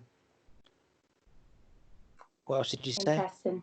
I know I've got a lot from that, 100%. That has made a lot of sense to me. I do think that everybody's journey is different anyways, because some people could be on a journey for their whole life, could spend their whole life trying to figure something out, trying to figure themselves out, trying to figure their thoughts out. Maybe they'll never understand. I think in the last year, probably maybe 6 months to a year, I have just tried to answer questions, but anytime I even start thinking about them, I just stop and I try to think about in the moment and the here and the now, and then nothing else. They're not in an hour, they're not yesterday. But I do think you're after making me realize that maybe to constantly be with that be in that mindset without consciously having to do it, then maybe I do need to go back and answer some of them questions and get more reassurance. So I'm not dipping in and out of two different mindsets, if that makes sense. So what you are now is based on what you were, right? So just imagine that your subconscious mind, you're made up of your subconscious mind. Your subconscious mind is just things that you heard growing up and listened to, and what you watched, what your parents said, and what everyone said. But you don't necessarily know what was said because you're 22 and you're not thinking about that. But you are made up of that. It's like there's so many paths you can go down, and depending on what you were exposed to growing up means what path you're on. Hence why some people they try and move forward, but they just never can. You can't move, like for me, for example, I was always about moving forward and working out and getting the £1,000,000 and I didn't grieve about the bullying, didn't grieve about trauma, I didn't let go of I never grieved or anything. I just kept moving forward and forward and forward. When I was 21, check your battery, by the way. What does it say?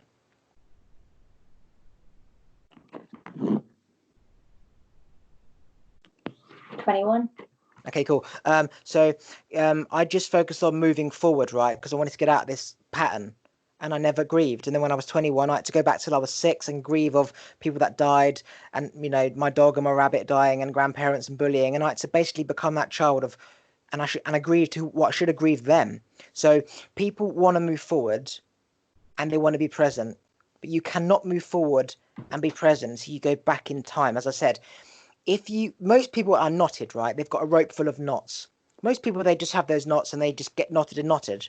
The minute you become aware you don't want to be knotted anymore, you want to have a different lifestyle, you want to be happy, you want to whatever. So you keep moving forward, but that rope is full of knots still. And then you go forward and things keep going wrong. And even, as you said, most people never get there and they keep forever on this journey trying to get there.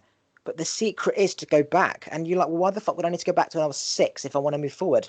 But you got to understand your energy, your subconscious mind is clotted of everything, past ex-husband things that they said fucking 25 years ago that shaped you in that moment. And you've stayed that shape since, right?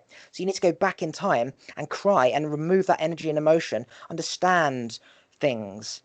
And you have to go back in time. You cannot move forward until you go back because your rope's full of knots. You have to undo every single rope. And I did this. I had to go back and undo so many knots. And it was like, when are they going to end?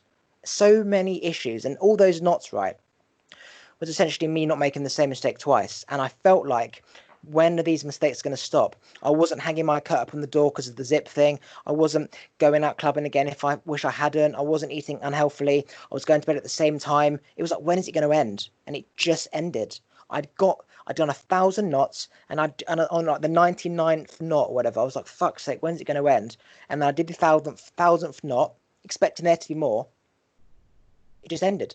It was just like top of the mountain, ended, no more knots. And that's when your thoughts have answers. You must have felt like the freest soul in the world when all of those knots finally came to the end. Yeah, it was literally like I've been blind my whole life and I could hear again, or I've been blind my whole life and I could see, or deaf person hearing. My senses were so heightened, I cannot explain. Colours, sounds. I could hear things like I could see things. I could see people's pain. I just saw everything. I became God. I could predict when my parents were going to call me, what was on the radio. I'd be like, Capital FM are playing this, and the song was on, the ticket machine. Like, I see the parking wardens there. I just became so in tune. It's crazy. Amazing. It's a crazy world. The mind is crazy. It's one of the most powerful things in the whole world. And I think if you can spend your life trying to understand yourself and understand your mind, well, then you will live a very happy life. Yeah. So in order to move forward, you have to go back. That's pretty much the outcome. Father, Son, Holy Spirit, present, past, future. You can't go into the future until you're present, and then you go back and then you move forward. You can't just, otherwise it would have been Father, Holy Spirit, Father, Holy Spirit, Father. No, it's Father, Son, Holy Spirit. It's present, back, moving forward. And don't forget, Jesus is just preaching what I'm preaching now. I'm preaching what Jesus is preaching. It's just we all became in tune to the same thing, which is you have to be present and then go in the past and then move forward.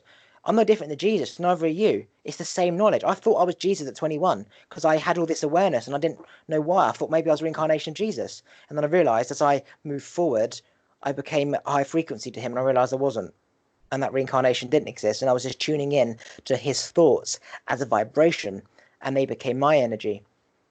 So I wasn't Jesus, sadly. I thought I was. Yeah. I wasn't. Well, maybe you're better than Jesus. Who knows? I think though, for a lot of people, the thing is, a lot of people, they don't want to dig into the past. They don't want to go back there. They don't want to think about it positively. Some people go back into the past, but it's negative. It's just repeat, and they're never getting anywhere. It's like banging their head against the wall. Whereas I think you need to go in the past with an open mind and an understanding and questioning things. And then once you've figured it out, then close the book, leave it. It's done. On to the next. Whereas I think some people can go back to the past, but it's just, they're just going over and over and over and over again. And I don't think that's good for anybody either. So I think it's just finding the balance and understanding why you're going back there and knowing that it's for a good reason. In my head, right, I always had the greatest knowledge growing up at school, for example. I'd always have the answers and I'd play through the answer and it would be so great, but I'd never say it because I started to say it and I felt everyone judging me and the negative energy focused on me. My heart started to pound. I'd mumble. I would lose my train of thought. It wouldn't make sense. And then they'd be like, shut up, you retard. And then I'll go into my head and I wish I hadn't said it. But my knowledge was always there. So when you speak fast, which means you have brain activity, which means you think a lot, which means you have things sussed. So the next stage is to speak out loud and own your words. And eventually, as I realized, you can either speak thinking, I'm not confident, they don't want to hear it, and then they will see weakness and then they will attack and they'll focus on you and they'll be like, weirdo, and you'll crumble. Or like I did, when I felt the energy being focused on me, like it was just like another day, for example, right? My friends would be negative every time I opened my mouth. But the minute I was aware of this, that if you are confident within and show confidence, they will try and hammer that tree down with the axe. They'll say, have a fag, no, have a fag, no, have a fag, no. They'll give up. When I was aware of this, like the Darren Brown guiding me, keep going, keep saying what you're saying, believe in what you're saying, you know you're right, keep saying it. You'll have a few saying, what the fuck are you on about? And then the other people around you, there'll always be a few more, will be like, that's so interesting. And then those three will fuck off because they haven't got you to shut up. They're not getting the reaction. And you're left with those three people who are like, yeah, do you know what? I was thinking the same the other day. And now you found your tribe. And now you speak about it more. And then they say, do you know what? That's amazing. Thank you for telling me this. You feel confident. And then you want to speak again. And like me, that minute that day happened, I never shut up. Every person I met, I was talking and talking and talking. And the more I talked, the more confidence I gained. The more I gained, the more I talked, the higher my energy became. I became a superpower. And they were like, you're crazy. You're on drugs. And I'm like, I know. Would you like some? And so you now own every damn thing that people say. They say, you're so fucking weird. I know, right? Fucking weird. What am I? Weird? Yeah. So now what do? You're owning everything. It's like send a fat person, you're fat. She's going, I know I'm a fucking whale. Do you want to come and swim with me in the ocean? How can you take down somebody who says that? You can't. She's owning the fact that she's fat. Relevant to why, she's owning it. You can't be taken down if you're strong and you own it. And so when you speak, own it. Because when you speak, right, I see a teacher side to you, and then I see a little 22-year-old shy girl. You're going from that young girl to the girl you're going to be. And like me, it was the battle between Satan and God on your shoulder. You just have to keep speaking and know that the more confident you get. And the more confident you get, the more they admire you. And it's just a fucking snowball getting bigger and bigger and bigger. But you got to push it enough that it gains momentum. And that is the secret. Talk about the shit that you know. The fact you reached out to me means that we are thinking the same. So just preach it and they will listen. I have taken so much from the last 3 minutes of what you've just said, more than the whole video, that makes so much sense in my head. Like the people that I'm 2 or 3 people that I'm close to in the whole world, they know I don't shut the fuck up. I don't stop talking. My mind is 100 miles an hour, 24/7. And they're like, Hayley, how do you think so much? This cannot be healthy for you. But in my mind, I know that what I'm thinking is making sense. And I know I'm not driving myself crazy. I know it's not anxiety. I know it's just that my mind's on overdrive. And I've so much, there's not enough time in the world to know everything that I want to know. But I think that's why it's important to understand and figure out that whether it's alone you're doing that with, or the people who bring out that side in you that make you feel confident when you speak, you know that they're your people. When you can speak something and you don't give a fuck about what they're going to say back, you don't even care if they're even listening to you. You just know that you're Yes. thinking out loud. I Yes. think that's when you know that you have really made a connection with somebody. Because sometimes I go in and out of modes, you know. Sometimes I'm like talk at 50 million miles an hour and I've all these amazing ideas and I want to take on the world and I want to be the president, and like they're like, how are you 22? Like, you're an old soul. Like, I've always heard that term old soul and I've never understood it. I've never understood the term old soul. But then around other people, some people, two people could, I'm sure maybe not so much now, but maybe for yourself a couple of years ago, if you found that like two people could perceive you as two completely different people. You know, I could get one person to describe me and they could tell you I'm a completely different person to the other person, but that's only because one person was able to bring out the side, the real side of you, the subconscious side, as you say. Yeah, so at Nando's, you had all the weak, bitchy people, negative people, just problems, and they bitch about people. They all were, they would always say, like, he's such a weird, he's such a freak, he's so weird, like, he's so strange and everything. And then the other people who were just like, Yeah. I'm so smart, I'm crazy, I'm funny, I'm so loving. We go out for dinner, we go to the pub, and then the other people are like, he's so fucking weird, like, what the hell? And it's like, how could you be this? How could you be a fucking plant and also a bar of chocolate? And it's like they're just focusing on the chocolate side to you Yeah. rather than the plant side. So I used to go down the pub all the time, and then I went through my enlightenment and I was going down the pub still, but I was a new person in the mind. And I started to speak like this, and they were like, Jesus Christ, you're crazy, you're on drugs. I'm like, no, I'm not on drugs. So what I will say is that you choose who you focus your energy on. When you become this aware and you start talking like this, majority of people you grew up with and know, they're not going to get it. And you have to not speak to them and release your energy, because you need to give out energy if it's going to come back. You can't give it out if it doesn't. That's what I've learned. So I'm speaking to you like this. I don't feel drained. Whereas I was speaking to somebody down the pub who I know doesn't give a shit, I'd feel drained, right? Yeah. Because when I'm speaking to you, even though you're in Australia, I'm getting the energy back. So it's charging me, and it's a vicious circle of energy, right? So speak to people. Don't waste this energy on people who don't get it. So now you're left with the people that you know. For example, the 3 people that you know. Those who can handle it, do it. Let's just say one can't. Don't waste it on that person. So now you've got a choice to only focus that amount of energy on those 2 people, or find other people on a higher frequency who are just as crazy as you, who think just like you, who speak just as fast as you. So you're not saying goodbye to these 2 people because they're not like past school friends where you never liked them in the first place.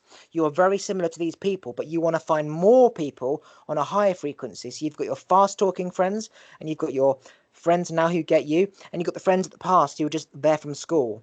So you have a choice. You can, as I said, I can speak to you, I can speak to the homeless guy, but I match their energy. It's about rapport. When I suddenly became like this, I was this all the time. And I learned the word report, which is match the energy.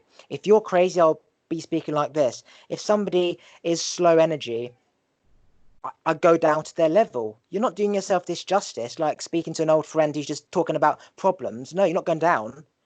You're matching the level, but you're still gaining something, because being in meditation, you're still in that energy frequency. You've not lost anything. Whereas focusing on their problems, that negative energy is pulling all your energy from you, sucking you out like a radiator. You know, you exude energy or you get drained. So choose when you turn your heating on, and then when people need it, then exuberate, because then you'll get it back. And that's the Yeah, like answer. I think that's when you lose confidence in yourself as well, is when you are constantly 24/7 giving out all of your energy, all of the good vibes, feeling amazing and trying to get it back off other people. And then it comes to a certain time that when you don't get it back off people, you start to lose confidence in yourself, you start to lose momentum. And I think it's a journey of understanding of the people, just picking and choosing wisely and who you give it to. Just because everybody doesn't understand you, just because everyone doesn't get it, that doesn't make you any less of who you are and what you understand.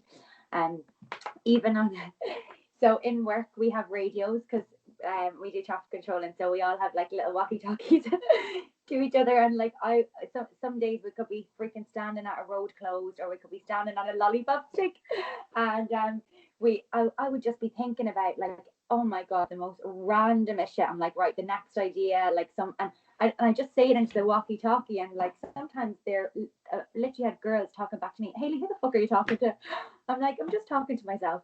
But then other days you get people who are going to go along with your energy, and I think I suppose just don't let anybody get you down if they don't get you. Astrocartography, you'll find this interesting. So it's basically your energy vibration, okay, based on the planets that were around when you were born. So your rising sun, star, whatever. But astrocartography is, for example, on the Earth, your energy is a certain part of the Earth. So your energies are right now in Australia. So you're born in Dublin, right? But your energies are in Australia. So you essentially have to geographically migrate to find your energy. So you can't just stay in Dublin and work this shit out because you won't be able to. You got to go to Australia, and then you might have to go to Bali, and then you go back to Dublin. But astrocartography is where your energy vibration is somewhere on the planet, and you have to find it. Hence why people go traveling and they always go to Bali, because all those energies just so happen to be in those places. And it's called astrocartography. It's nothing. It's astrocartography. So it's similar to like astrology in terms of like star signs and planets, but star signs and planets, I don't believe in any of that bullshit. That's all nonsense, right? But astrocartography is where there's certain places on the Earth where there's vibrations that are more in tune to you. That is fucking fact. I think that is amazing. I think I heard you speak with a lady a couple of podcasts ago. Yeah, she taught me that. I know she Helena. was traveling, and yeah, that was her, Helena. I actually followed her. I thought it was so amazing, and it was something I never understood before or looked into. Hang on, I actually what did you just say? Did you just say you followed her? What? Yeah, I followed her. Amazing. Go on, carry on. Yeah, no, she was so good. I was, no, I really, really liked listening to her. She really knew what she was talking about. She had a lot of knowledge, and it made so much sense what she was saying. And then when you linked up your energy, and then all these things just made so much sense. But yeah, definitely going to look more into that. I just wrote it down there. So amazing. So do you want to keep speaking? Do you have any unanswered questions? Like you said, you couldn't do 5 minutes. You've done fucking almost 2 hours. I told you that you'd be how fine. Am I here for? And I told you that it would fly past, and I told you that you'd be okay. Again, that's all to do with like lack of self-belief, and you don't need to have that lack of self-belief, because all you need to do is align your thoughts inside on the outside, and that goes from like insecurity to confidence, and it's there. Yeah, it just definitely has to go out. Like energy has to be released. It can't go around in your head. I know this. That's what Tourette's was. It just went round and round and round in my head. It didn't go anywhere. I had to speak out loud. Like that's what the grandma thing came into play, because I was speaking out loud to her, like, Grandma, if you're here, do I need to do this or not?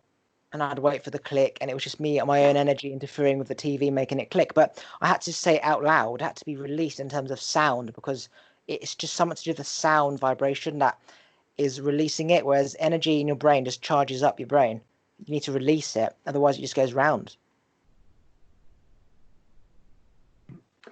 You need to release it at the right times in the right places. I think you can drain your if you're constantly releasing energy and never ever getting it back. I think, well, if that's the case, then you're better off just standing by being alone anyways. But yeah, it's been interesting. I don't want to hear this podcast back. No, that's what it's all about. It's learning to love yourself, right? For example, I used to hate my voice. I used to hate seeing recordings of me. I looked at myself as an autistic twat, right? I saw myself as autistic, because what is autistic? It means you spend more time in your head than the outside. I know when I'm there, for example, that I'm not listening to you and I'm thinking, right? But when I look back at the camera and I see everybody else sort of being normal and doing that, and there's me thinking about what I was thinking about and just sort of fluffing up some cushions and stuff. That's what an autistic does. He just spends his life in his head. To love myself. And then I watched myself on videos. I used to listen to recordings of myself until I learned to love my own voice, until I learned to love watching me. So anyone can do this. Get your iPhone, video yourself, lay in your bed with your phone, lay on the beach with your phone, almost like a vlog, but only you see it, right? Record yourself, talk just about your day as if it's a blog. Speak for 10-15 minutes, rant, play it back. The hard part is playing it back. That is where you hear yourself, because you learn to love yourself. And I learned to love myself so fucking quick. Honestly, I've always loved myself within, but I hate myself on the outside. So when I saw myself speak and I saw myself twitching, and I saw myself twitching, yeah, I can relate to that. I saw myself twitching. I saw myself thinking. I didn't make sense. I mumbled. I saw spots on my face. It was awful looking at myself. But the only way you learn your weaknesses is to know what they are. And and looking at your weaknesses on a camera, you've got a choice. If I don't like that about myself, I've got a choice. Do something about it or allow it to continue. So now you realize, okay, when I speak, I always say like, if, but, like, okay, like, but, if. And I was like, I don't fucking like that about myself. So then I would record myself not saying like, if, but, and then I would see how I kept blinking, and then I'd try to speak without blinking. And it's just being aware of what you are and what you don't like, and then enhancing the stuff you like, and then removing the stuff you don't like. And then you become an elite human like myself, where you love yourself. And it's not about ego. It's not about looks, even though we are both good looking. It's about loving who the fuck you are. And then looks don't be shit. Speak Like for yourself. my whole life, as I'm sure you're exactly the same, right? You've had people always say you're so good looking. It's like, well, why can't I find a boyfriend? Why am I still unhappy? For example, like, you're good looking, is a handsome. I've not had a girlfriend for 27 years, so it looks at me fuck all. I don't give a shit about my looks. It was a fucking curse. So looks at me shit, right? Yeah. And it comes back loving who you are, and you just happen to be not good looking. But as I said, good looking is based on symmetry to other good looking people. So there's no such thing as good looking. It's just you're finding symmetry in people who are the same as you. And it's not good looking or ugly. It's just what your symmetry is. Like a black cow to a black It's cow what is a you're black cow. used to, yeah. Yeah, no, that is true. And I think it's what you were saying there, even about being confident and loving yourself within. I've never had that issue. I am so confident with who I am as a person and what I'm about and my morals and my values, and but it's just more, it's always, the outside has always stood me back my whole entire life. I've always been so happy with who I am on the outside, because I know who I am, but the outside is just always just pulling me back in. Like I go on a night out and I'm like chatting away, and then 10 minutes later I go to the toilet and I see myself and I say, fuck, that's why you're going. It's not because you want to go up at 6 o'clock in the morning. But yeah, so it's so important to learn to love yourself. And I know I'm very, very lucky that the people I'm surrounded with have always tried to bring me up. And I know nobody else can do that. You can only do that yourself. But I think obviously having people around you who are like, as soon as you say anything negative about yourself, like, or how you look or your appearance or this, it's like, no, shut the fuck up, change that around. And I have a new thing with a couple of my friends now, and it's very like, anything a negative I say, I take it back and I say, no, I am beautiful. And I'm telling you, it works. In the last couple of months I've been getting there. I'm definitely not where I want to be just yet, but I will get there, and it just comes in time. It's just this fucking generation is fucked. Honestly, I want to delete everything of my social media, but then the other part of me is like, no, why would you do that? You can't look at anybody else and envious, just appreciate their good looks and accept you for who you are. You shouldn't have to delete all of your social media just to make yourself feel better, Just quickly, what's your battery?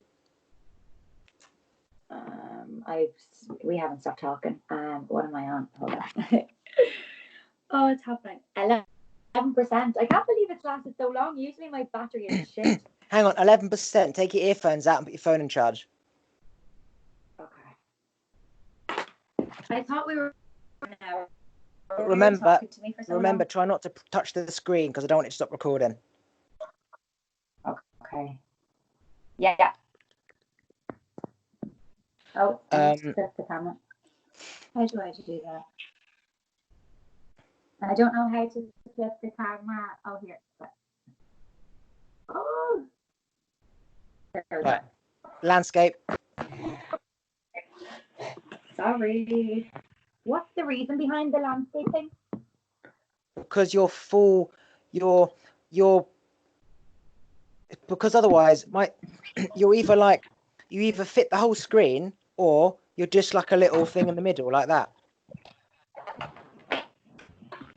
Yeah, right. You're like that. Why have you recorded this for so long? Should we record it for so long? As a podcast, that's what we do. I know. I don't want it to go up. Can I hear it first? Can I confirm? No. So what I will say is that this is all part of learning to love yourself and facing who you are. Putting yourself out there is about being exposed to you. And I know what I used to feel like.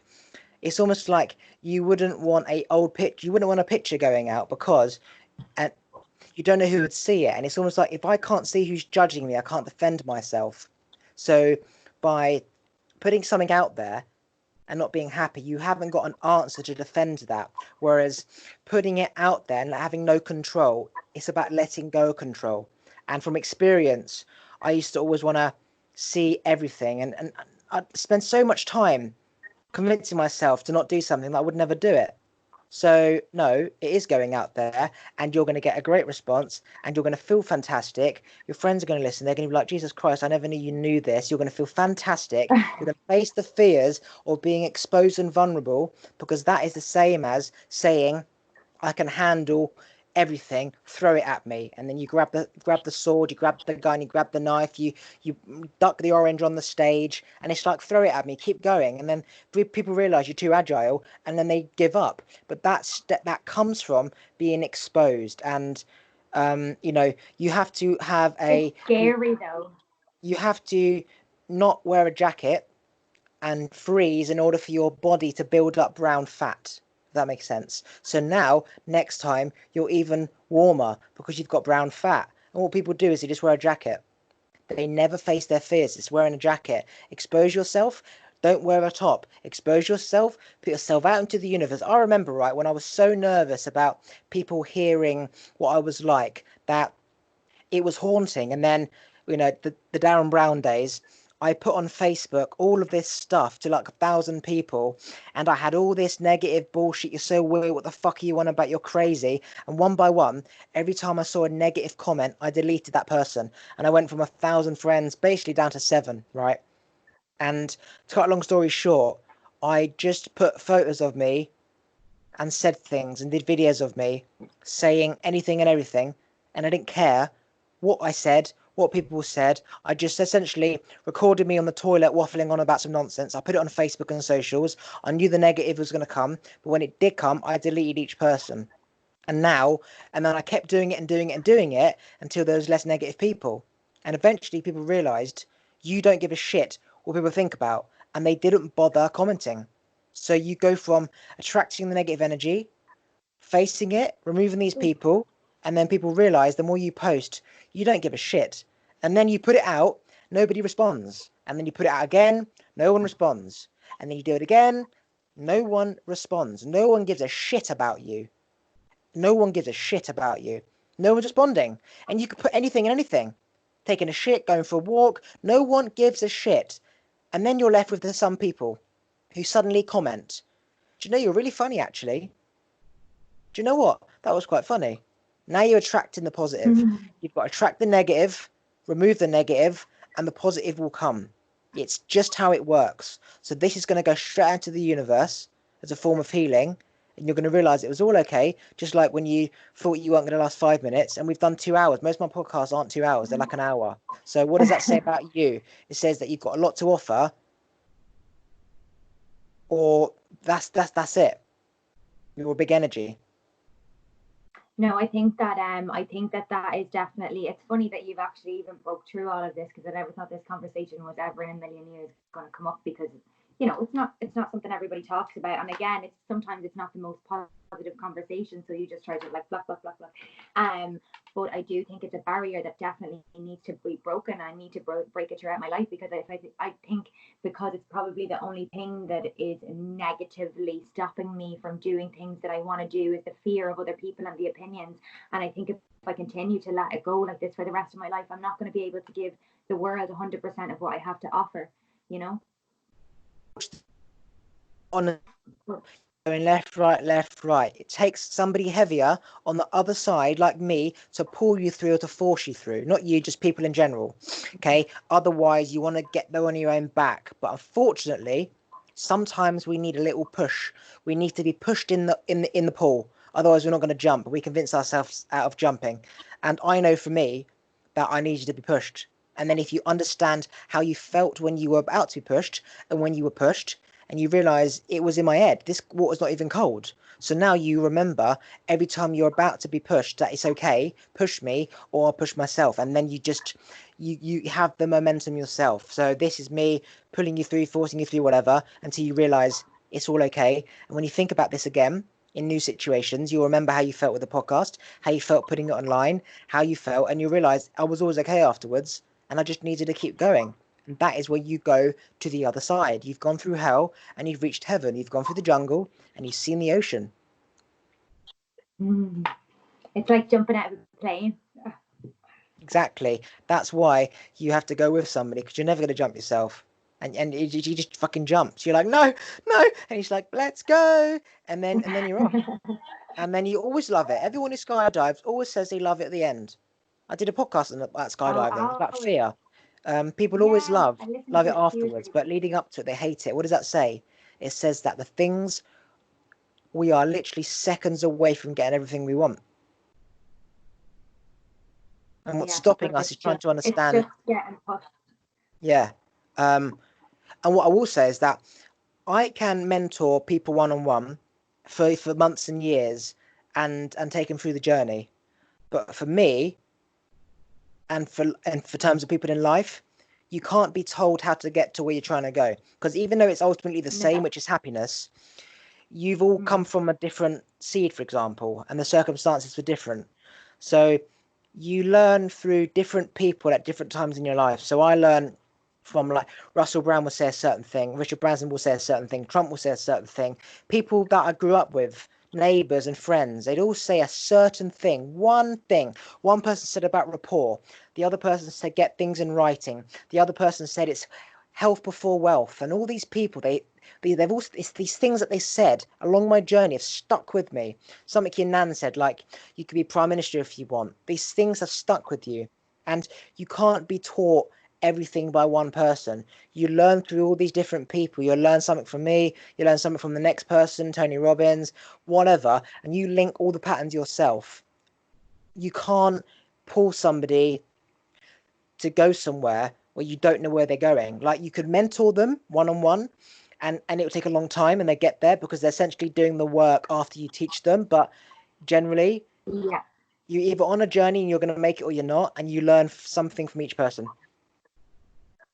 Plus, everyone's idea, you were saying, I know everybody is the ultimate end goal, and that's to be happy, but many people's idea of happiness is different. So you can't teach someone, well, this is how you should live your life and this is what you should do and you're going to be happy, when your idea of happiness and my idea of happiness is two completely different things, you know. So like you said, I think it's just, you know, putting in the work, putting in the knowledge, feeding your brain some good food, and eventually getting where you want to be, and your idea of happiness and being at peace and living in the moment, and whatever that may be. If it's a spiritual life, it's not the spiritual life, I don't think it really matters. I think it's just having your idea of being happiness and, you know, being content. Okay, so let's stop. We've done the peak of the mountain, and I think it's a good time to stop. Do you want to plug anything or anything, like social medias, websites, anything you want to promote or anything? Like, I don't really mind. Do people usually? I don't know. Just if you want to, as you said, you followed Alina, and so, you know, based on whatever, you know, so just why not? Yeah, if you want to put on my Instagram, there's no harm. I've nothing to hide. I am who I am. But thank you so much. I've got so much from this, honestly, more than I thought I was going to get from it. But thank you so much. I love your knowledge. I love your mind. I don't understand it. Nobody will ever understand it. Maybe you don't even understand it sometimes. But I will definitely be still continuing to listen to all your podcasts. And maybe I'll come back to you in 6 months or a year, and I'll have 50,000 more things I want to talk about and more knowledge, and not be as afraid and do a better job. Absolutely. People who have high brain activity often have high brain activity forever, and those who speak slow always speak slow. So the level of your brain activity is default for life. It's just what you choose to speak about. So if you've got the energy, you'll have the thoughts. What you know now, you will be 300 more miles an hour, because you have the brain activity with the actual knowledge and confidence. So now it will just be like 400 times more. Right, I'm just going to press stop. Wait there.